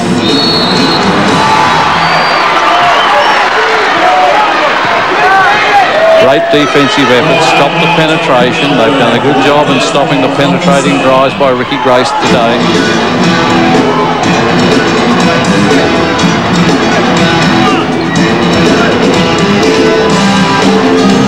Vlahov.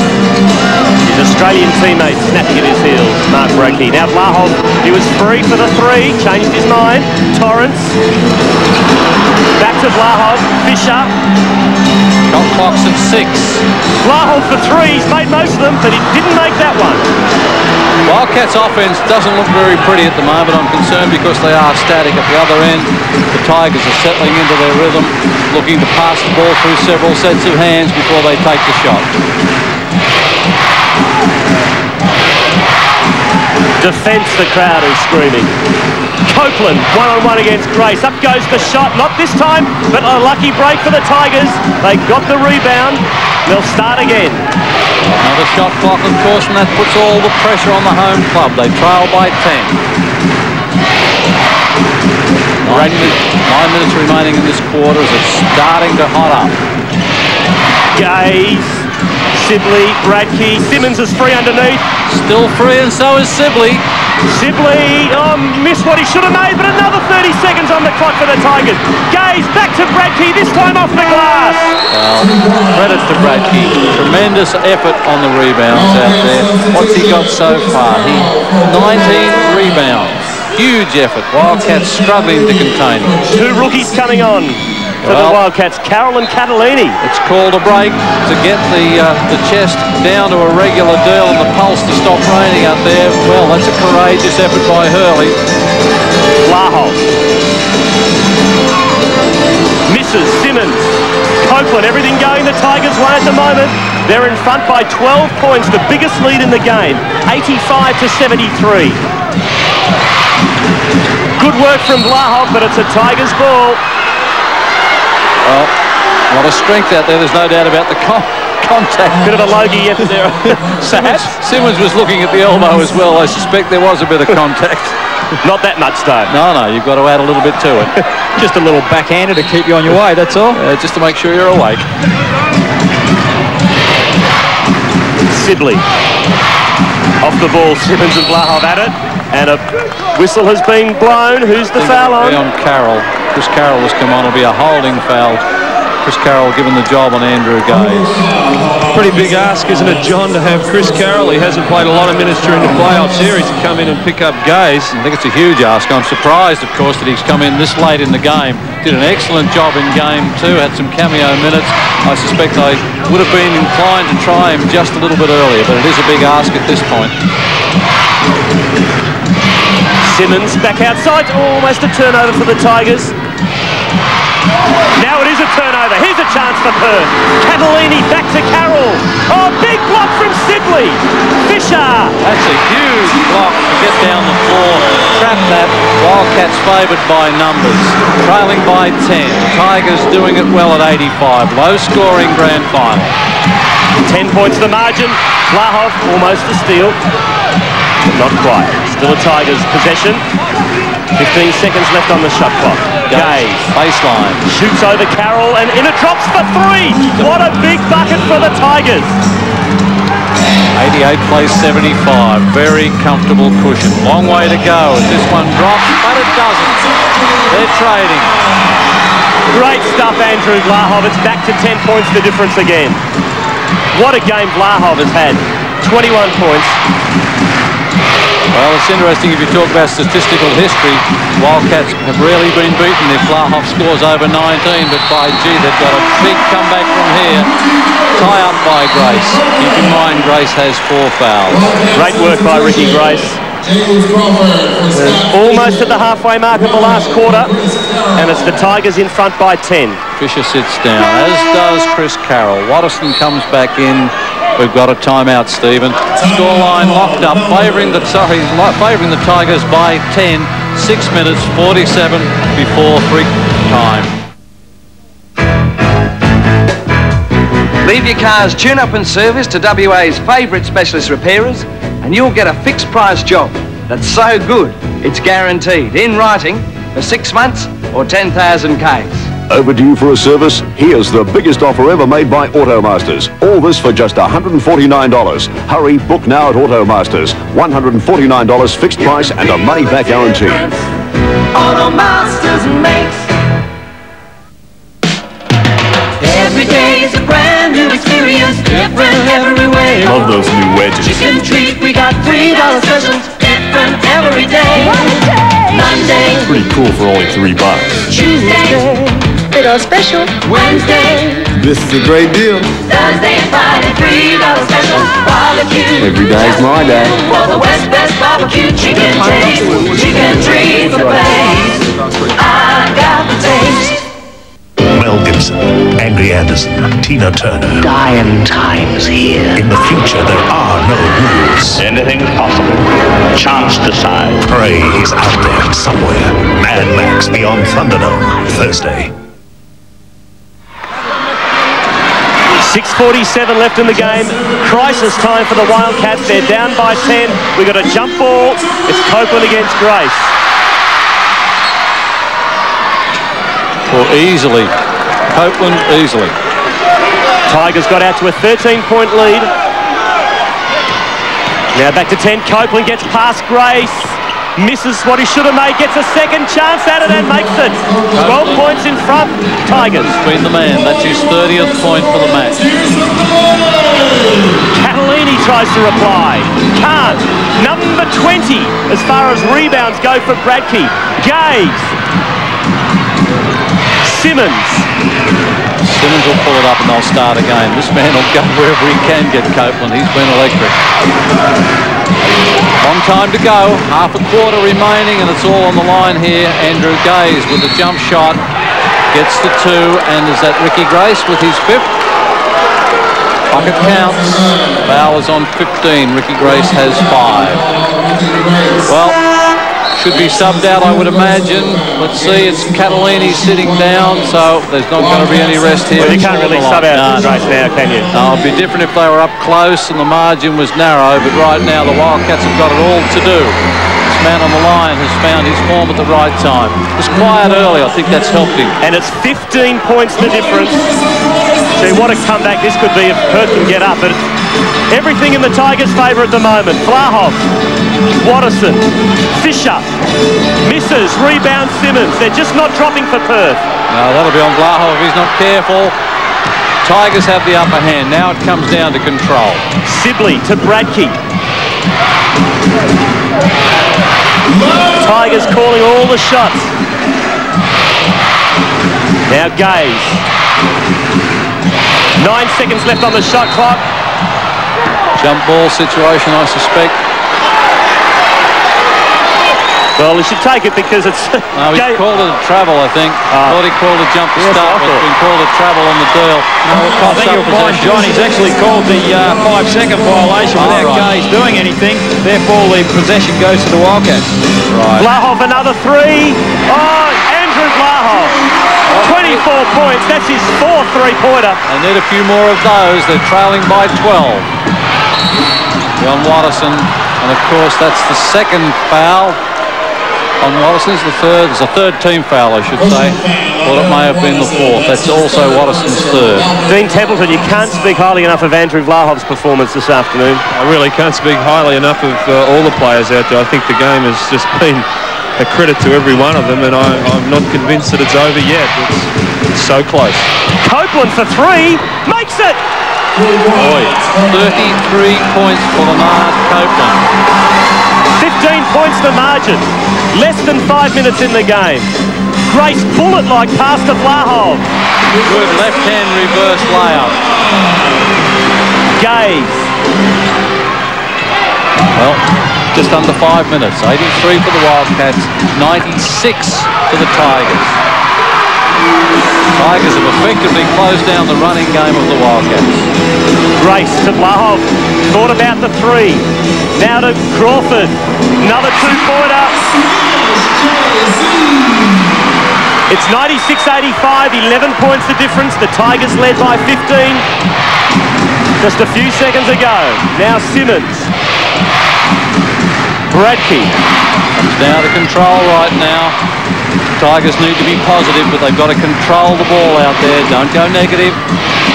Wildcats have got to be a little bit more desperate. Sibley. 6 seconds left on the clock. 4. Cope will have to shoot. Simmons will have to hurry. Up shot goes. Sibley tries to tip it in. No. Sibley wins it back for Melbourne. Huge effort. Desperation stuff. Huge effort. That's what championships are made of. Offensive rebounds have really hurt the Wildcats tonight. The Tigers have done a sensational job of getting those second chance points. Simmons. Tigers in absolutely no hurry whatsoever. Comfortable with 11, the same as the three-quarter time margin. Sibley, Gaze, they'll have to hurry. Mile out for 3, off the glass, no. Grace the rebound. Now a chance for Perth. Watterson for 2.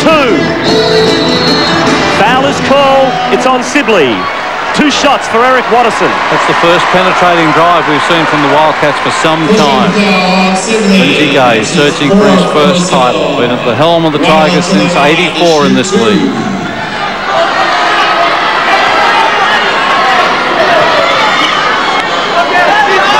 Foul situation, 5 on Ricky Grace, 4 on Simmons, Bradkey and Sibley for the Tigers. Watterson on the foul line. He's been perfect throughout the playoff series. 100% from the foul line.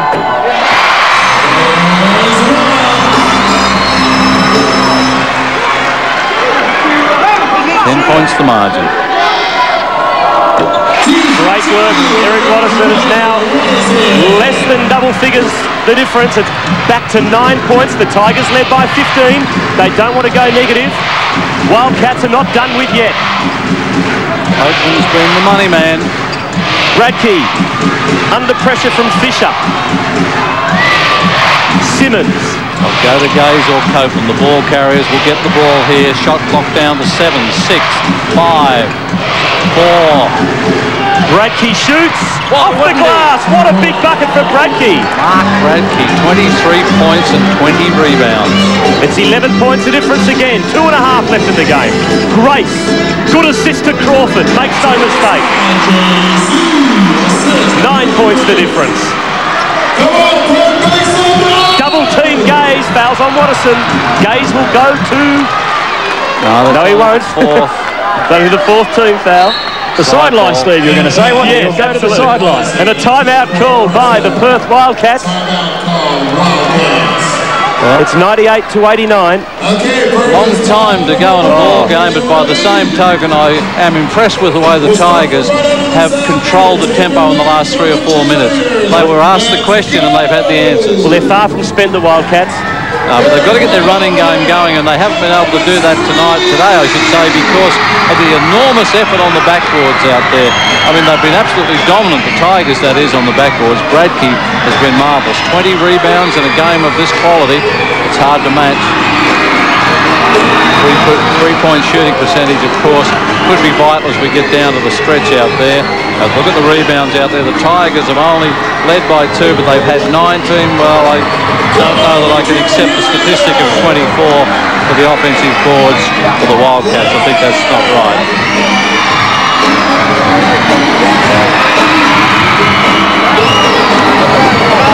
Mark Bradkey. Under pressure, off the glass, in it drops. He's got 23 points and 20 rebounds. Dean Templeton, what did Lindsay Gaze have to say? Well, he said a lot, but I think basically what he's trying to get across to the guys is don't go negative. Be as positive as you possibly can and protect the ball. Now, I don't know if you can do that sort of thing or not, but they're close to winning the championship, the Tigers, and it's a tremendous feeling down on the bench. Mike Ellis, money time for the Wildcats. Very much, and you'll see a lot of gambling defence by the Wildcats at this stage. They know it's time. They've got to make the chances. A lot of double teaming, trying to steal the ball or at least make the Tigers cough it up. Gaze, Simmons. A little bit of a weave out here. That'll be Vlahov's hand foul. That's his fourth. What a sight, Andrew Vlahov coming at you at 100 miles an hour. More importantly, it puts Copeland on the foul line. That's his fourth personal. Team foul situation, Perth. Only the fourth personal on Andrew Vlahov, so not a problem for him. 2:11 left in the game. Copeland at the foul line. He's got 33 points. That's the game high. And it's the Tigers in front by 9. He'll be obviously hoping here in Perth he'll miss this one, but he doesn't. Never looked like missing. He's been superb.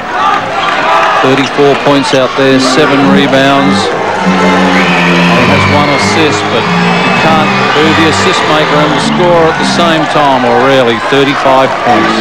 It's Melbourne by 11. 2:07 left in the game. Grace, Fisher, Crawford for 2. 100 to 91. Again, defensive pressure from the Wildcats. Gaze to Copeland. Good poise there. And at the other end, Bradkey's open. To bring it out. Simmons in the other custom runners ball carrier. The 2 big men for the Tigers playing a little keep off at the moment. Copeland. Back to Sibley.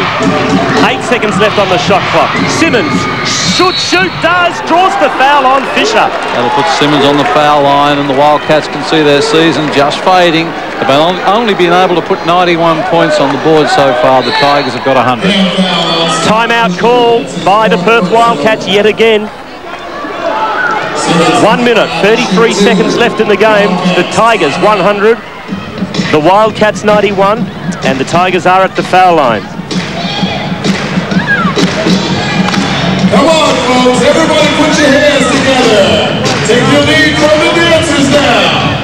Let the cats know we're here with them in the house this afternoon. That's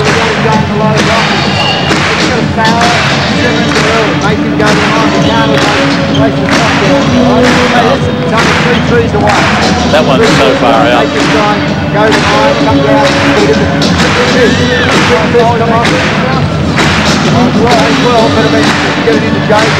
Well, there's the Gaze family in Melbourne, Margaret and Melinda. They're just 1.5 minutes away from perhaps the celebration. They're looking a bit more composed than a few Tigers here at the moment. Well, they have been wanting for so long. This is the closest they've been.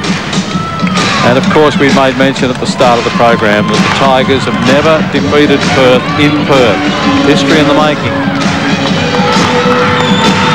John, you've got to give, and Steve, you've got to give a lot of credit to Leonard Copeland. Early this season, he was criticised widely. His points per game were way down. But has he stepped up in this final series?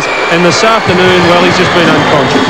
Oh, and Simmons supreme at the foul line. A bit like putting for a major championship at the moment, isn't it, when you're at the foul line? No nerves here, I would think. And Simmons makes them both. So it's Melbourne out by 11. Surely the Wildcats couldn't steal it from here. That 11-point margin has been the same since three-quarter time. Fisher. Grace. Simmons on Grace. Grace. Fisher for 3. He has to make it. Does!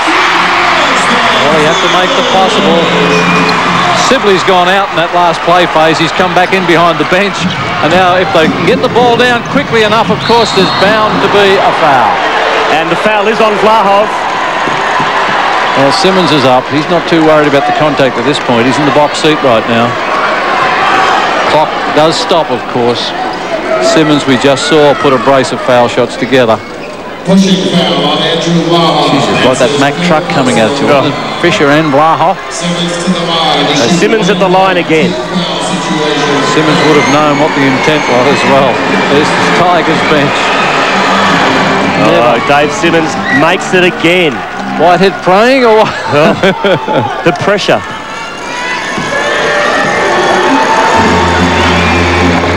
And not this time. So the Wildcats still alive. Some big three-point bombs coming up. Watterson runs into Gaze, and the foul's on Gaze. Well, I suspect there may not have been that call made, except Watterson lost control of the ball. That was exactly right, John. It was very good refereeing by Crouch. He had a look at what happened to Watterson immediately after the contact was made. saw that he lost control of it, and then made the foul on him. He wanted to give him an opportunity to get the shot up. Well, of course, the alternative was that he had to call the violation for the travel, and of course, that was double jeopardy, so the Wildcats get the ball from the sideline. Andrew Gaze with his second foul. 58.4 seconds. Well, miracles sometimes happen. Right now, you'd have to say the Tigers would be extremely unlucky to lose this ball game.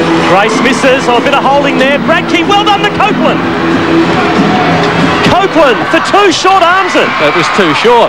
It was too close. Gee whiz. So, a lucky let off for Perth. They're still alive. Of course, only 4 seconds went off the clock. It's on Gaze. Freely admitting yes. That's the fourth foul, so any more from the Tigers will stop the clock and put the Wildcats on the foul line. 42.4 seconds. Vlahov for another monster. Oh, Andrew Vlahov. A huge three-pointer and a jump shot to boot. That'll be on Fisher, and Gaze will make the trip. Well, little wager, Dean. How many foul shots are we going to see in this last 30-odd seconds? We're going to see plenty. Right now, the Tigers are in the box seat, but from Steve Quartermain and my point of view, we'd like it to get a little closer, because in the sweep, I think we had 2 points. That's being checked now. So Gaze at the foul line. Well, under pressure, and he's missed it. So a chance for Perth. They're only down by 6. Less than 30 left in the game. Huge screen set by the Wildcats. Fisher makes a 3. Well, no panic from the Tigers bench. 21 seconds to see another foul. This time it's on Ricky Grace. That's his 6th. This is unbelievable. He'll sit down. You know, it's a game of momentum out there. And of course, at one end, when the shot clock stops and the buckets come up, puts all the pressure on the Tigers now. That's 6 for Grace. He'll see no more for season 1993. He'll leave the court to the applause of this 8,000-strong crowd who have appreciated his efforts throughout the year. And a timeout called by the Perth Wildcats. What a fight back by Perth. They were gone with a minute to go, and now it's just a 3-point ball game with the Tigers at the foul line. Vlahov up to 29 points. Here's Adrian Hurley.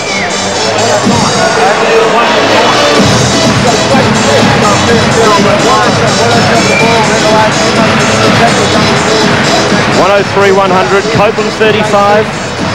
What would Hurley be saying at the moment, John? Well, he'd be looking to make sure he can stop the clock, but he wants the ball to go inside. At this point, try and get the easy bucket. But the way Vlahov and Fisher have been taking the last couple, he'll take anything out there. What he really has to hope for is that Copeland misses this foul shot. Copeland has been excellent tonight.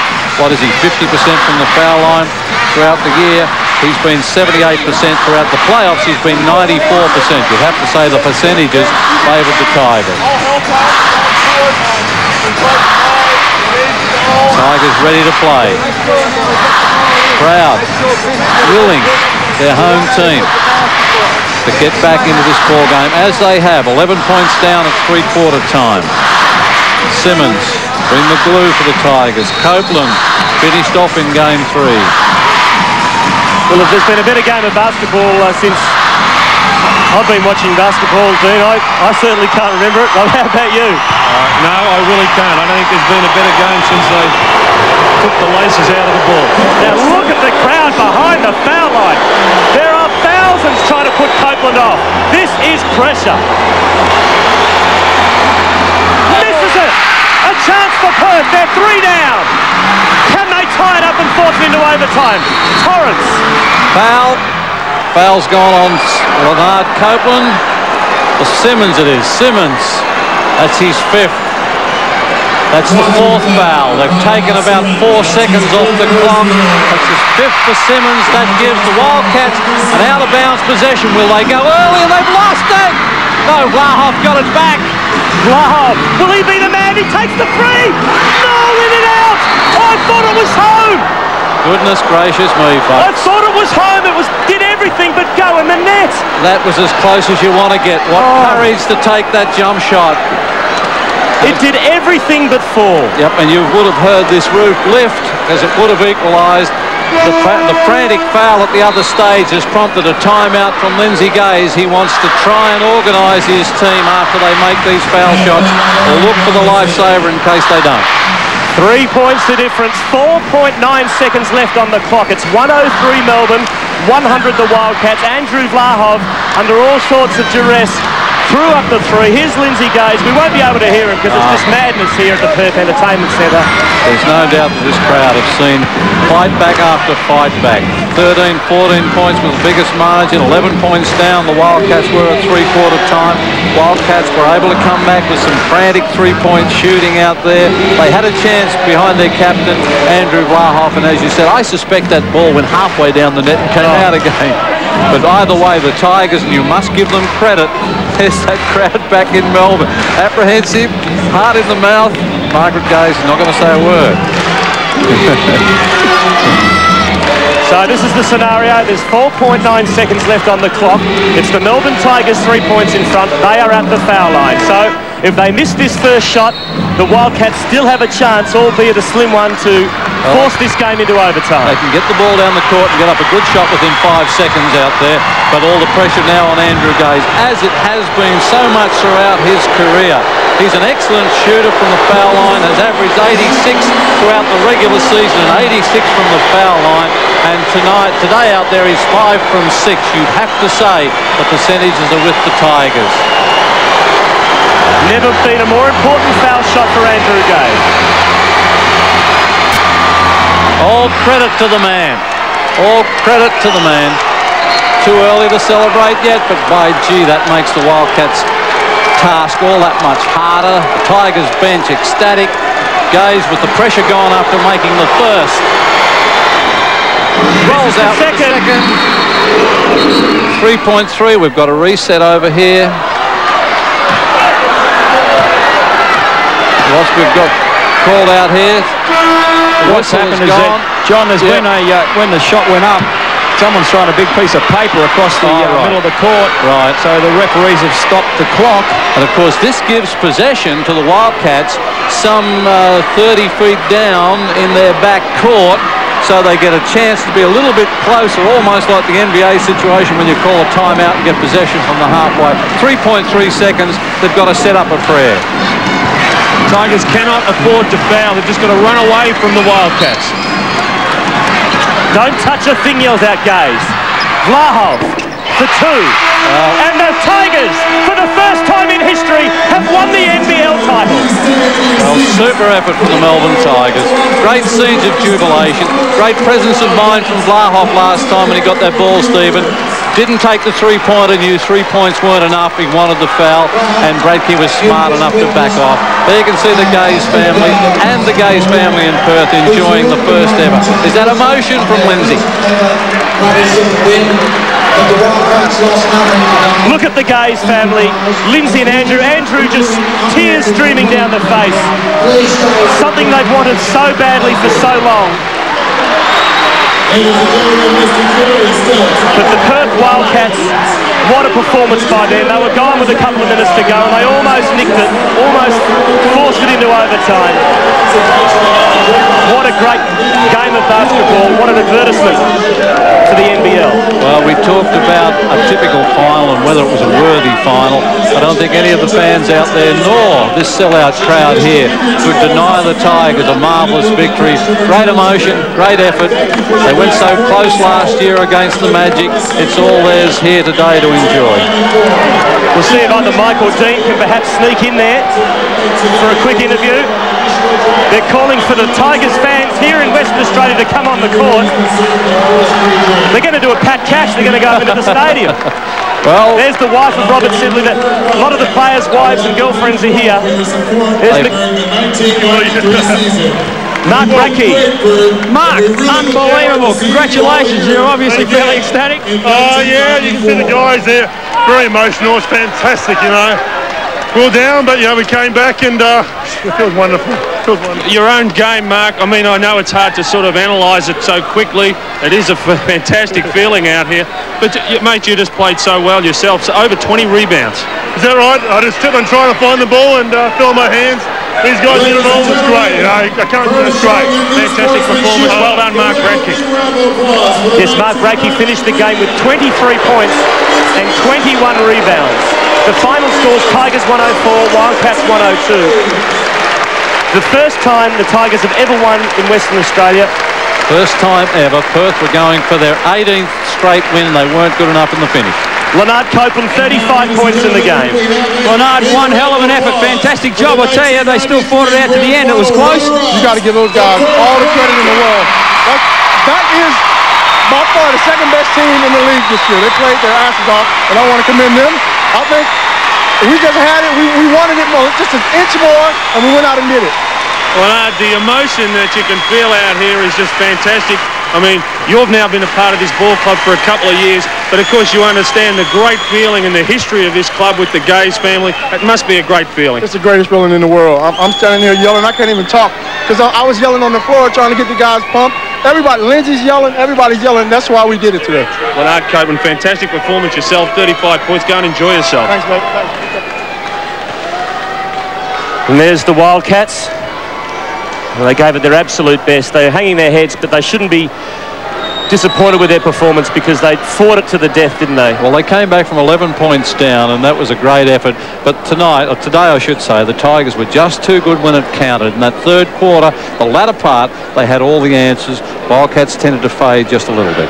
OK, Dean Templeton, I do believe, has grabbed one of the Gazers at least. I think he's with Lindsay. Quarters, we've got Lindsay over here. Lindsay, long time between drinks. Congratulations, your first title. You must be wrapped. Well, I think it was one of those things you obviously have a dream about and you want to win. But above all, I say this is a players' game. What we tried to do is to make it a players' game, and I thought they showed that tonight. I was a very concerned and interested spectator, but it was a great effort. I'm very pleased for the guys there. Many of them have been waiting for I think you've got to take a little bit of credit yourself there, Lindsay. I just want to take your pulse, mate. I want to see how that feels. You're a bit high. How's the blood pressure? Fairly good, I think. I've always been concerned about my fitness because there's many coaches die on the bench with heart failure. So I try and keep in shape, and maybe that can get me out of it now. Fantastic performance, mate. Well done from everybody. Congratulations. You thoroughly deserve it. Thanks a lot, Dan. Good. We'll take a break here at the Perth Entertainment Centre. Back for the award presentation in a few moments' time.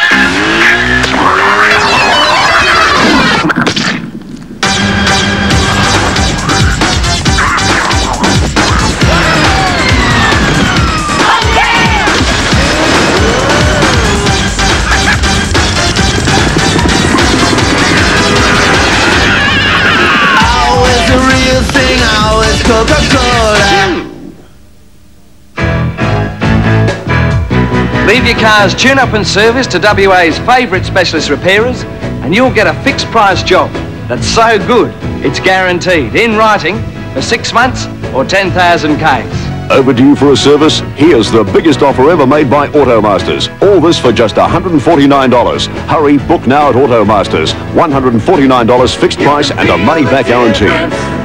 Automasters makes every day is a brand new experience, different every way. Love those new wedges. Chicken treat, we got $3 specials, different every day. Monday, Pretty cool for only $3. Tuesday, $3 special. Wednesday, This is a great deal. Thursday and Friday, $3 special. Barbecue, Every day's my day. for the West Best barbecue chicken taste. Chicken treat for the place. I got the taste. Sir, this is the sedan, right? Terrific. There's Henry, Melissa, Tommy, and the wife up front. A choice of 2 engines. This is the perfect family car. All I need now is the perfect family. Oh, excuse me. At Town & Country Bank, you have a choice of high-performance savings and investment accounts. Get over day-to-day hurdles with a Gold Star Passbook account. You'll pay no charges, get a free checkbook and earn high daily interest. Benefit from money market-related interest rates with a maxi-rate cash management account. Or if you're in it for the longer haul, choose from a wide range of attractive term deposit options. When you've got some money to invest, win with a high-yield Town & Country account. Because it's performance that counts. Hey, that sounds a little different. He wants all his friends to be out there doing things, to have fun. He's like a natural athlete. It's his dream house with a trampoline, skateboard ramp. He'll probably have a swimming pool there someday. Just couches all over the living room so people can just crash. Yeah, he's kind of larger than life in a way. No one else like Anton, kind of psycho and kind of dangerous. He's just a really nice guy. That is a blatant lie. Monday night, first at 5 on 10 Eyewitness News, the high price of WA's wheat belt. Our golden grain helps to keep us afloat, but the land rush has pushed our biological treasures to the verge of extinction. All the farmers probably everywhere around just cleared. If it was a tree, they knocked it over and that was it. It was gone. Under threat, our wildflowers and our mighty salmon gums, which scientists warn could all be gone within 50 years. A sea of wheat, our exclusive report, Monday night, only on Channel 10. Andrew Gaze, it's been 10 years you've been waiting to get one of these things around your neck. Unbelievable. Yeah, it's been a long road, and you sort of reflect back on these times of the hard times, and every ounce of sweat, every training session, it's all worth it because this is just a sensational feeling. Now, Drewy, you've done it all in basketball, just about everything. How does this sort of fit into the Andrew Gaze history books? This is the best because it's been the hardest to work for. I mean, I've been with this club since I was 5 years old. Sure, we won junior championships and we won a Southeastern championship, but this is the ultimate. And above and beyond anything else, I could give two hells, but it's from my dad, I think, is the most important thing about the whole thing. Yeah, we had to talk to him. He was very excited about it, obviously. A little bit of pressure on that last foul shot, mate. I've never been so nervous shooting a free throw shot before in my life. And those fans just kept shaking. I just missed one, so I was scared to death. But as soon as that one went in, baby, you don't know the relief I had over me. It's going to be a pretty exciting flight home, I'd suggest. Oh, it should be interesting anyway, but we're looking forward to getting home. We've got a big do at Albert Park Stadium tomorrow night, and that's where I've grown up. It's like going home. Hopefully the fans will come out and see us there. I don't think you'll need an aeroplane to fly home, mate. Thanks. Congratulations. Fantastic performance. Thanks very much. Well done, Drew. Well, the official presentation's just started, and Lindsay Gaze, the look on his face, more relief than anything else, I think, John. He's certainly enjoying all the rewards of the hard work. I mean, his heart must have been in his mouth there in those last couple of seconds as the Wildcats charged back, but he's worked hard for so very long for Australian basketball and for the Tigers. I'd like to take this opportunity, if I may, to thank all the teams for a great year, all the players. Let's now go to the presentation. To thank the media, and most importantly, thank the NBL for putting on a great season. Mitsubishi will be back next year as the major sponsor, and the Mitsubishi Challenge will be bigger and better than ever. Thank you.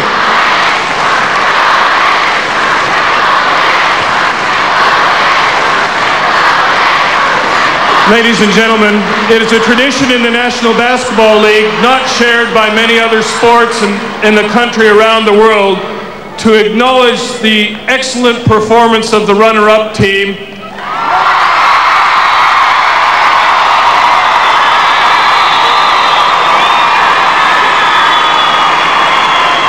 In a best-of-3 series, losing the grand final by no means that you're a loser, and the Perth Wildcats excelled 12 other teams in this league, and we'd like to give recognition individually to the Wildcats.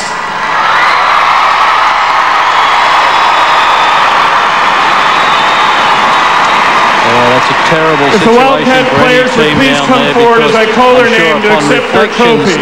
Eric Watterson. How close that game was.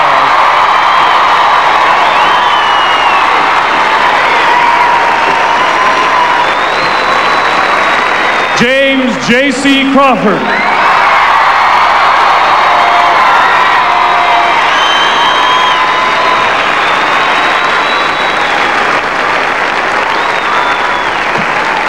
Chris Carroll.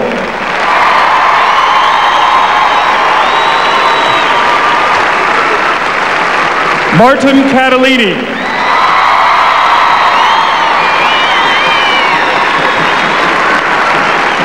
Trevor Torrance.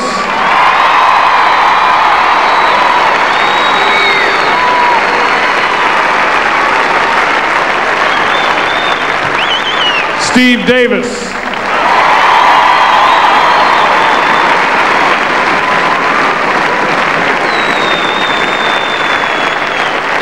Ricky Grace.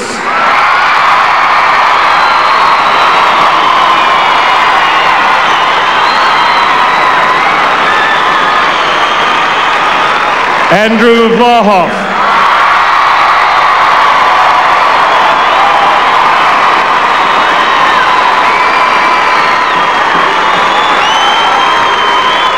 Scott Fisher.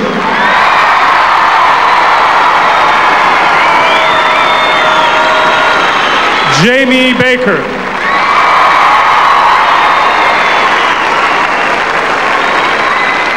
Head coach Adrian Hurley.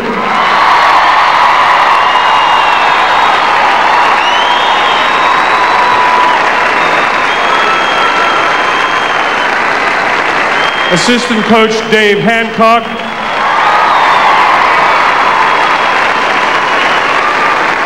And the strength behind the scenes for the Wildcat, team manager James Bridle.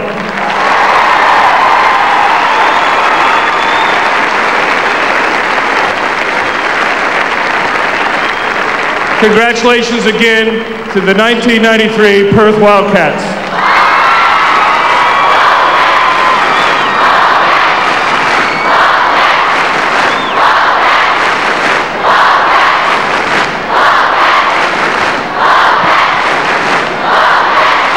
And now, ladies and gentlemen, to introduce the 1993 Mitsubishi Challenge winners to accept their championship rings. I call forward Warwick Giddy.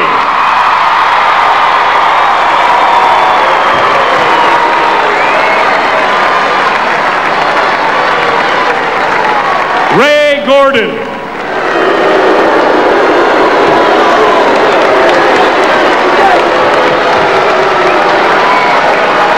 Andrew Gates.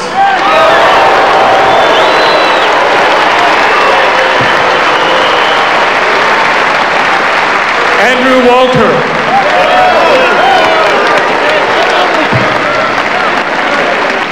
Leonard Copeland.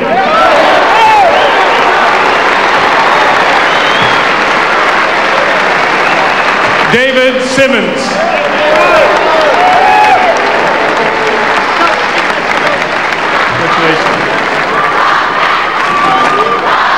Nick Tenner.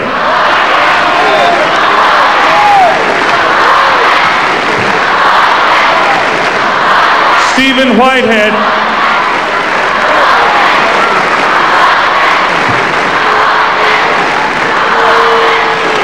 Mark Bradkey.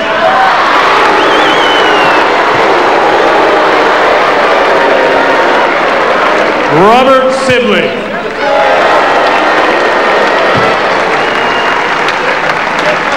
Head coach, Lindsay Gaze.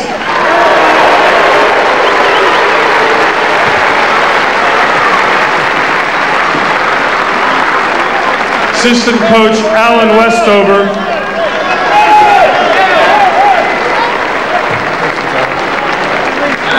And team manager, Ian Jones.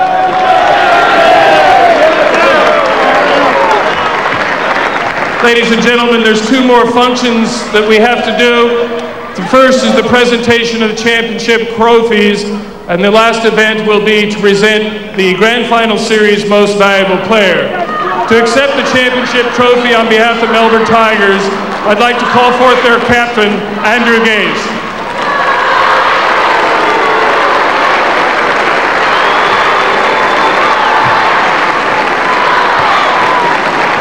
The first trophy that we will present to the Melbourne Tigers is their permanent Mitsubishi Challenge trophy that will be their Tigers trophy for all time. The second trophy being presented is in memory of the founder of the league, Dr. John Rasky.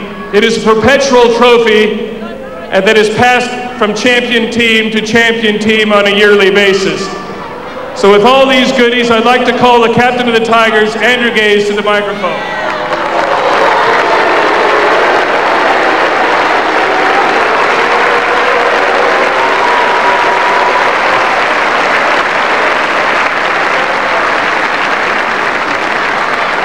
Firstly, I'd just like to say that I'm going to make this as quick as possible because this time last year we were sitting in that position over there and it was a very difficult situation for us.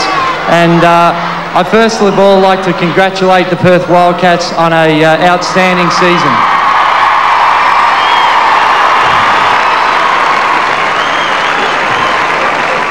You come into a venue like this, and as most people here are aware, it's the first time we've ever won here, and I think that shows a lot of credit for the.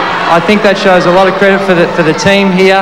And you come in here and you see the championship banners up on the rafters here, and clearly they're a very class program, class bunch of guys in the team. And most importantly, I'd like to say thank you to Adrian Hurley for everything that he's done throughout my career as well. Thank you very much.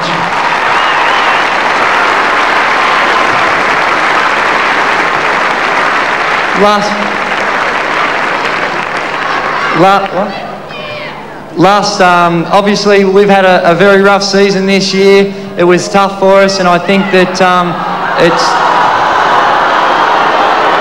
it was tough for us at the start of the year, and I think that we showed a lot of character to get it through that. And I'd just personally like to congratulate my teammates, and you know, I think that they've done an outstanding job. And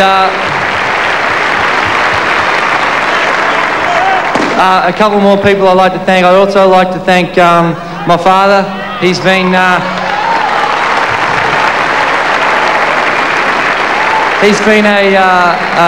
an institution in basketball in Australia, and I'm sure in this modern era of the NBL we forget about our past and our history. But this trophy really, I'd like to. In honour of my father, and also Ken Watson, who's been the founder of the Melbourne Tigers Basketball Club. And last but not least, I'd like to thank all the Melbourne Tigers fans for coming. Those that come here, and those that came across and made the trip, and those back at home watching us, you know, we really appreciate their support. And once again, thanks very much for you people coming along and supporting the great game of basketball. Thanks very much. One more duty, Andrew, to accept the 1993 Mitsubishi Challenge Championship banner.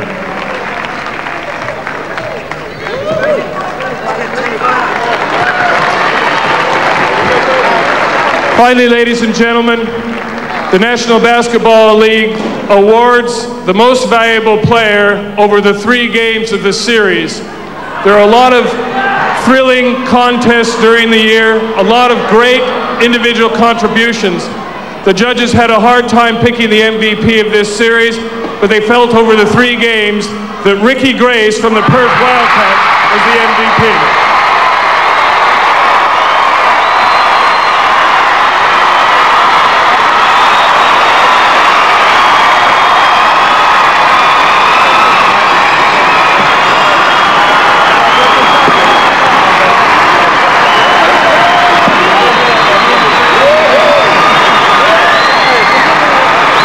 Ricky Grace, the grand final MVP.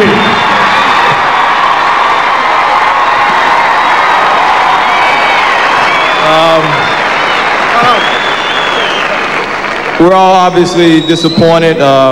We'd like to thank you guys for supporting us the whole year. We came in second this year. We were runner-ups, but you guys came in first as fans. Congratulations. Thank you. Ladies and gentlemen, that concludes the formal ceremony. The Mitsubishi Challenge will be back better in 1994, and we're certain that both the Perth Wildcats and Melbourne Tigers will contest the playoffs once more. Thank you very much for your support. Ladies and gentlemen, can we have a big round of applause for Bill Palmer, the general manager of the NBL.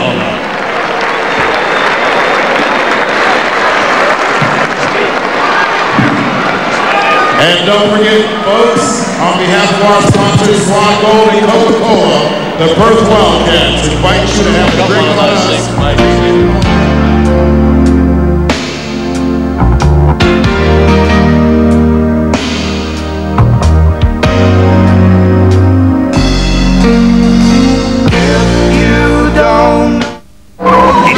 Here is Mario and Mario 1, 2 and 3 plus the never before seen lost levels, but this is new and improved 4 games in 1 Mario. A new Super Mario All-Star, so much Mario, it's a Mario smorgasbord. It's juiced up 16-bit, only on the Super Nintendo Entertainment System Mario. So it's brighter Mario, better Mario, in your face Mario, it's Raccoon Mario, Mario throwing fireballs, Mario hurling turnips, Mario negotiating an arms deal. Okay, maybe not, but it's Mario like you've never seen him. You're gonna live, breathe, eat, sleep Mario. So buy a Super NES now and get Mario All-Stars. With all 4 Mario games, you can't get more Mario than this, but you better get it now. Landcare Australia, proudly presented by the Uncle Toby's Company. Landcare is the most important environmental issue facing Australia, and it's something we can all become involved in. We can start in our own backyards, or we can join a local landcare support group to look after the neighbourhood park, stream or beach, our farming district or water catchment area. It's people like us getting together to care for our country. Call for more information. Let's Landcare Australia.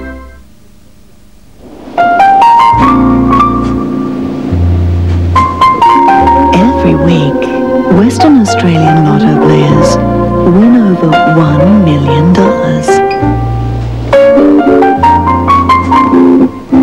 Are you getting your share?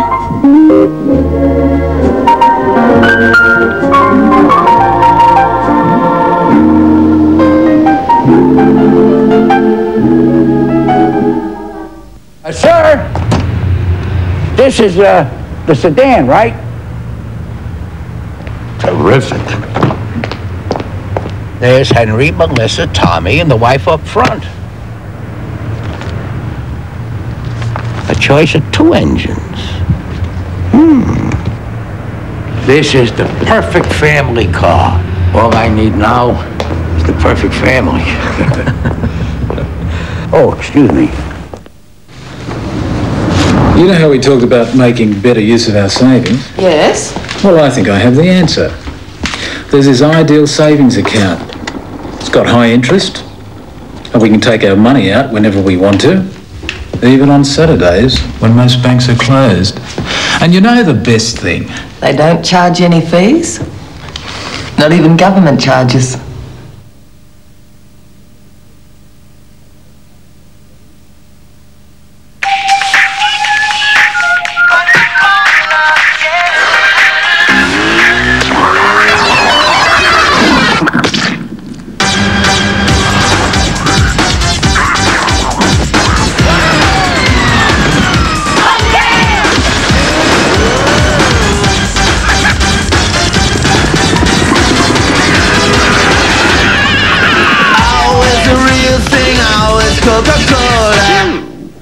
The Big Apple is big business. What do I call you? Call me God. So can a boy from the farm get the girl of his dreams, bluff his way to the top? Who are you? Carlton Whitfield. I didn't get a memo on that. Nice furniture. Goes with your hair. In the story of a comical charade, mismatched romance, I just want to love you. and corporate chaos. But you don't have to raise your hand, just speak. Michael J. Fox, Helen Slater, and Academy Award winner Mercedes Rule. How long have you been going together? 20 minutes. The Secret of My Success, tonight on 10. Now for the answer in our superpower competition, where throughout the season you're going to be winning state-of-the-art Nintendo systems. This week the 5 winners will receive world-beating 16-bit Super Nintendo Entertainment Systems and the mind-blowing Super Mario All-Stars game. The question was, who won this year's Most Valuable Player Award? The answer, Robert Rose. Robert Rose was this year's MVP. Now, if you knew that and phoned in, keep watching, because your name could be appearing on the screen right now as we show you the winners from around Australia. Well, Nintendo make fantastic games, but Steve Carfino, what we just saw on Network 10 for a couple of hours was the best. Oh, that was a fantastic game. The 2 best teams going at it right at it head-to-head. Very classic game going all the way to the end. But like you said before, it was like they really just wanted it a little bit more desperate than the Perth Wildcats. Melbourne 11 points up with a minute and a half left. We wonder what was going through the minds of players like Andrew Vlahoff, the struggle all season. Vlahoff had to make some big plays. He did make them. And then that critical rim out on that last tray was just unbelievable. Well, it was a desperate situation, and it just looked as if Andrew Vlahoff said, you know, climb on, boys, I'll just take you for the ride, because he just hit those clutch shots. He wanted those pressure shots like that one at the end that just rimmed out. That takes a lot of guts to take that and take the responsibility of the game on your shoulders, but he took it and it just rimmed out. I was kind of hoping for an overtime game myself. For all that, I felt the game was won on the boards. The rebound stats you'll find will be fairly even, but it was the critical second chance plays that Melbourne converted, and Bradkey played a big hand in that. 20+ rebounds, as he said in the interview. He didn't know he'd made that many, but he was just there. Oh, that's right. He just went out and he probably concentrated on going after every loose ball and after every rebound, and like he did, and probably didn't realize that he had 20 points. Of course he didn't, but he had a great effort. Now, shortly we hope to talk to Ricky Grace, the MVP of the series, but the MVP of the game, Steve, I know we agreed on this one. Well, that's right. I felt like it was Leonard Copeland, because during that stretch of the game, he really kind of put the nail into the coffin for the Perth Wildcats. He hit some tough shots, and he was just, during that stretch where they went about 13-3, he had about 11 of those points. Yep, he was the guy that opened it up for them. He's had a magnificent playoff series, and as the guys said, criticised early in the season for his contribution. Perth at one stage, Melbourne at one stage were 2-6 at the start of 1993.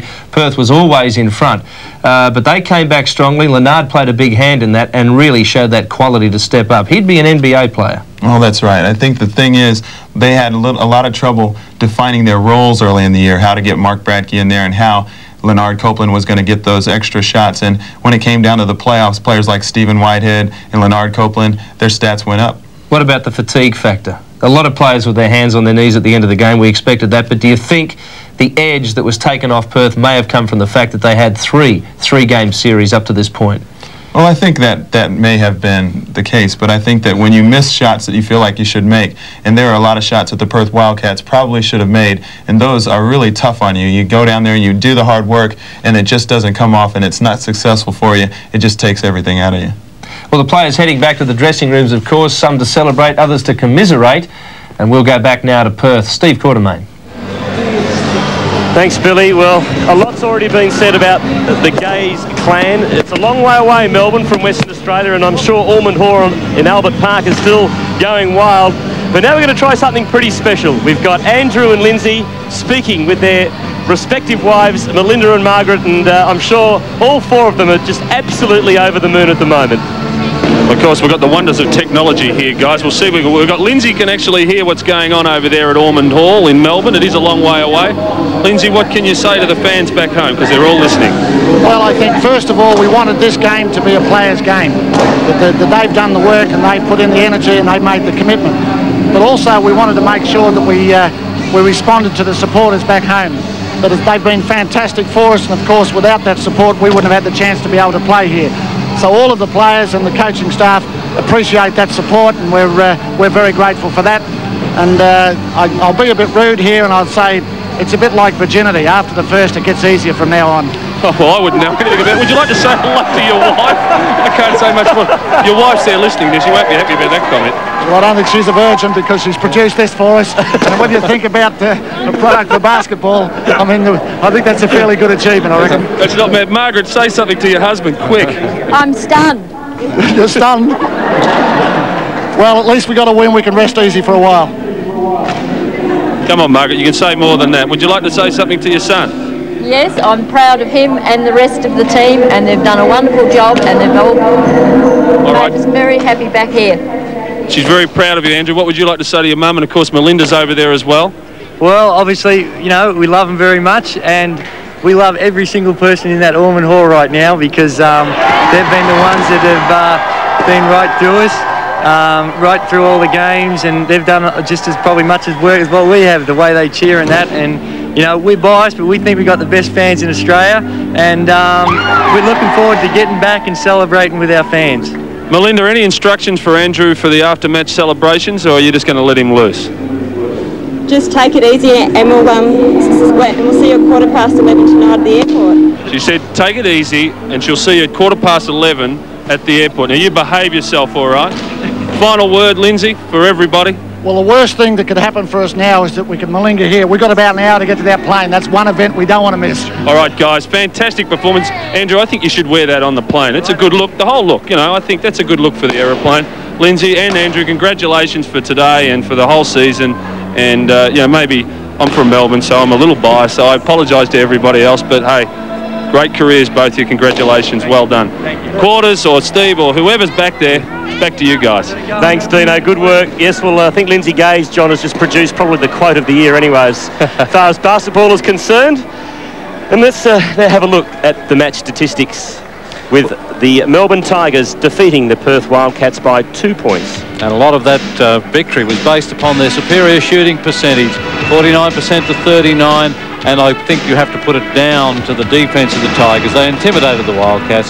We go through them from the top. The foul shooting was okay. Tigers a little down, Wildcats up, but they didn't take many, 20 compared to 34. From the three-point line, the Wildcats were very good at 42%. They've led the league all year. They went on with the job, mainly through people like Ricky Grace and Andrew Vlahoff. Rebounding does show a parity, but I'm surprised because I really thought that Bradke intimidated everybody in the keyway and had some marvellous efforts. He and Simmons, if they didn't get the rebounds, they kept it alive. The assists favoured the Wildcats. The turnovers, Wildcats protected possession a little better, but in all of those stats, there's only one real stat that counts, and that's the final score that favoured the Tigers. And the top scorers in this game this afternoon for the Perth Wildcats, Andrew Vlahoff, what a star he was, 31 points, Fisher 22, Crawford 22, Ricky Grace, the MVP of the grand final series with 21 points, Watterson 4 points. For the Tigers, Leonard Copeland produced it when he had to, 35 points, Bradke 23, and as we said, add to that 21 rebounds, Gaze 22, Sibley 9, and Simmons 8. And the Tigers winning 104 to 102.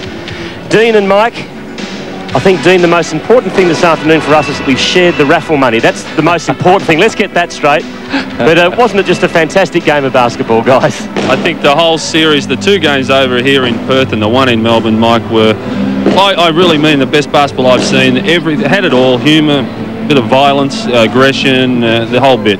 Yeah, it was all there, that's for sure. Normally in the playoffs and the finals you see big margins, but hey, what a fantastic finale to the great season. All we can do is look forward to season 94, guys. It's been a great season for 93 for us, and we're certainly looking forward to next year. Dean and Mike, thanks for your assistance during the grand final series. John, also, it's been a pleasure working with you. Same with me, Stephen. Bill and Steve, as you're well aware, it's been a long season, but it's a fantastic climax this afternoon. It's been, we've had a lot of fun in season 93. Thanks very much, fellas, for a magnificent call, as usual. A marvellous year by all four of the guys all round, and we are looking forward to next season as well. It'll be just as big. Well, we've had Plays of the Year, Best Player of the Year, Player of the Series. Now we have the Best of 1993. Hang around. We've got proof the NBL is a force to be reckoned with. Here's the alley-oop play. When it comes to scoring points in a single game, there's just no keeping up with the Joneses. Nice inside pass for Ricky Jones. Ricky Jones of the Townsville Suns left it till the last round of the regular season to hoop his way to an NBL season high of 53 points against the Magic. 4 of the season's top 10 scores belong to the Rain Man, which just goes to show it never rains, it pours. The only other player to forge through the 5-0 barrier in 93 was the Giants' Jason Reese, who rode the Gold Coast Rollers for 51 in July. For points per game, you couldn't go past that Gaze boy, and nobody did. Oh, that's just class. Andrew Gaze, you're a genius. With an average output of 33 points a match, he was clearly number 1 when it came to hitting 2s. And 3s. He is unbelievable. And he's brought the whole crowd to their feet. It's the 8th year in a row that Drew has led the league in points a game. Truly a Jordan-esque achievement. What was particularly nice for him this season was that not only did he always have the support of his daddy, but his mummy put in the occasional appearance as well. If you were totally rapt by that performance, then try these for size. The most shot attempts in a single game this season was 37 by Ricky Jones in his 53-point game against the Magic. Now this may seem a lot, but not when compared to the NBL all-time record of 50 hoisted by Reg Biddings in 1981 against Frankston. That's one shot every 48 seconds. The most shots made in a game this year, 22, a record shared by Jason Reese and Ricky Jones during their respective 50-point games. Michael Morrison of the Geelong Supercats put up the most three-point shots in a game this year when he had 19 attempts against Townsville in June. Now that effort is the third most in NBL history, a spot he shares with, wait for it, the current Magic coach Brian Goorjian. For the most successes from the land of threes, you need look no further than Morrison again, who made 9 of his 19 attempts in that game. Brisbane's Dave Colbert also hit 9 trays in a game against Geelong to share the 1993 honours. Ian Davies' 13 three-point successes against St Kilda in 1985, however, is still the NBL record by, if you'll pardon the expression, a long shot. Bruce Bolden paid the most visits to the foul line in a single match this season when he took 19 free throws against the Kings in July. Strangely enough, when Jason Reese and Perth's Andrew Vlahoff took the second and third most foul shot attempts this year, they were also in matches against Sydney. Reese made 17 of his 18 free throws in that match, the most successes from the line in a game this season. When it comes to shooting accuracy, well, you can hardly miss this trio of players who themselves could hardly miss. The Falcons' Paul Kuiper in his comeback season after major knee surgery was the man with the Midas touch in 1993. Almost a steal from Ugoff, but that allows Kuiper to steam down the middle. While not everything he touched turned into gold, 64.1% of all his shots turned into points, more than any other player. From the three-point line, it was Canberra youngster Matt Witkowski who proved that with a league-leading 47% from downtown, a glossy interior move compares little with a matte finish. Brisbane's Dave Colbert turned out to be the man not to foul when shooting, as he set a new NBL record for foul shot accuracy, making 94.7%. That is 90 of his 95 free throws. He was certainly hot during an 8-game stretch in the winter months when he made 40 in a row. Some of the leaders of the NBL, and there's more next year, and it's coming up pretty soon. Well, all year in our other program, Basketball Extra, we've been promoting a competition in liaison with Caltex and Coca-Cola. Now it's time to announce the winners. Here they are. From New South Wales, Daniel Castro of Pendle Hill. From Victoria, Peter Ordner of Ferntree Gully. From Queensland, Adrian Evans of Rothwell. ACT, Damien Thomas of Braddon. From WA, Cody Bolton of Ballajura.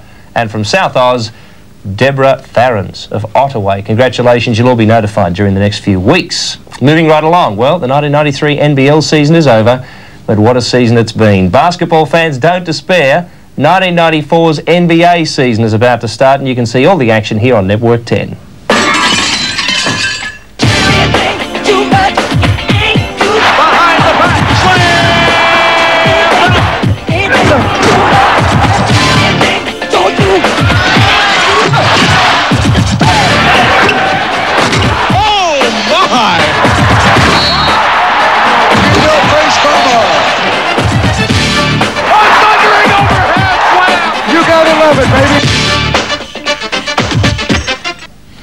Yes, we'll be back with the NBA action, and of course you've probably heard by now Michael Jordan has retired. That'll make it an interesting season, Steve. Open it right up. Oh, that's right. I think in the Eastern Conference everybody will be looking at the Knicks because they're powerful, even more powerful than next year with a couple of trades, and they've got to be everybody's favorite. Mike Fratello's back at Cleveland. That'll make things a little interesting there. And who else do you think? Charlotte? Maybe? Well, up there in the top 3? I think so. They've got a very young ball club, but they've got Alonzo Mourning and Larry Johnson back for, I don't know, what he signed for $80 million or something like that. And on the West Coast, of course, you got the Phoenix Suns. 113, something like that. 130 it was, 130 million.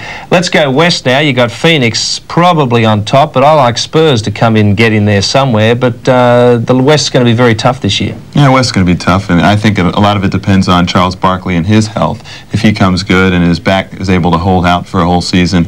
I think that playoff experience and also being in the finals and taking the Bulls to 6 games, that's going to be valuable experience for them, and I think they're going to overcome the hump and win the championship. Good crop of rookies, and we'll bring all that to you in a couple of weeks. We have a little time just to talk about next year in the National Basketball League. Your thoughts? Can the Melbourne Tigers go on from here, or will they find that plateau that some teams that have been trying so hard to win a championship find in the year after? No, I think that their kind of group, they're an emotional group, they stick together. I think that's the type of team that's going to be successful in the second year. If they can keep the players like Stephen Whitehead happy, I know that he's a great player, but he doesn't play maybe enough minutes that he wants to. And if they can keep him happy and keep their lineup together, I think they're very capable of going back-to-back. It's certainly an awesome lineup, probably the best in the league. South East Melbourne have a little trouble keeping their team under a salary cap. Hopefully Melbourne can keep their team together too. Well, a quick word before we go. Our thanks to the crew all around Australia on our locations this year. They've done a magnificent job with the productions. Johnny Murray, the producer on location, Margaret Hutchings, the boss in the studio and everywhere else. Mike Ordsent, the boss of basketball altogether, has held it together pretty well, even though he's concentrating on other things right now. Our thanks also to the behind-the-scenes people, Justine, Donna, our stats man, Darren Eisenberg. Marvellous presentation of the best of 1993 and all the stats. Everybody else, Steve in the studio, our floor crews, floor managers, it's a big team, doing pretty well. Great action today on Sunday Basketball. Thanks for joining us. More to come on Network 10 after the news tonight. All the results from around the world on Sports Tonight. Stay with me for that. And Tuesday, the 2nd of November, it's the 1993 Foster's Melbourne Cup, and Spring Racing Carnival continues live and exclusive on Network 10 with Oaks Day on Thursday and Finals Day next Saturday. Who's going to win the Melbourne Cup, Steve? I have no idea. Second rugby test is live from France next Sunday, 2:30 in the morning. That's Eastern Summer Time, okay? Don't forget that. November 14, Ironman returns. We've got that coming to you from Coolum in Queensland. NBA action begins noon, Saturday, 13th of November.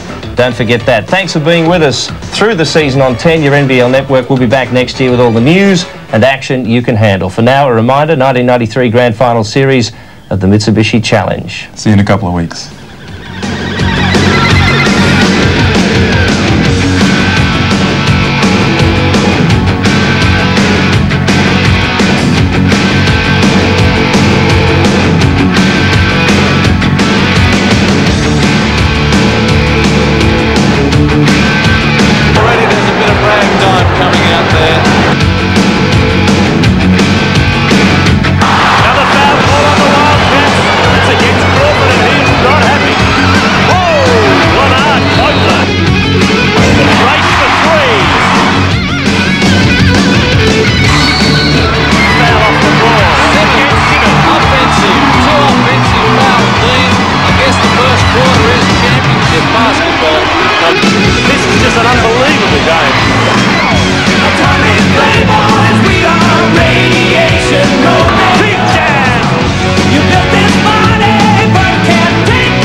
The finals of the NBL Mitsubishi Challenge, proudly brought to you by Chicken Treat, Automasters, Lotto, Nike, Coca-Cola, Uncle Toby's, and Nintendo.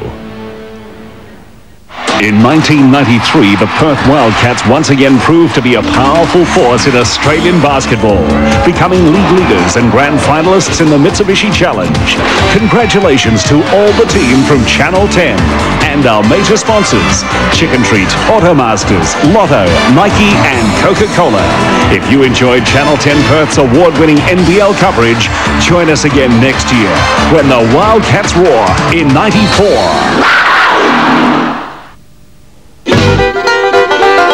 Come gather around the old campfire, what's cooking up tonight?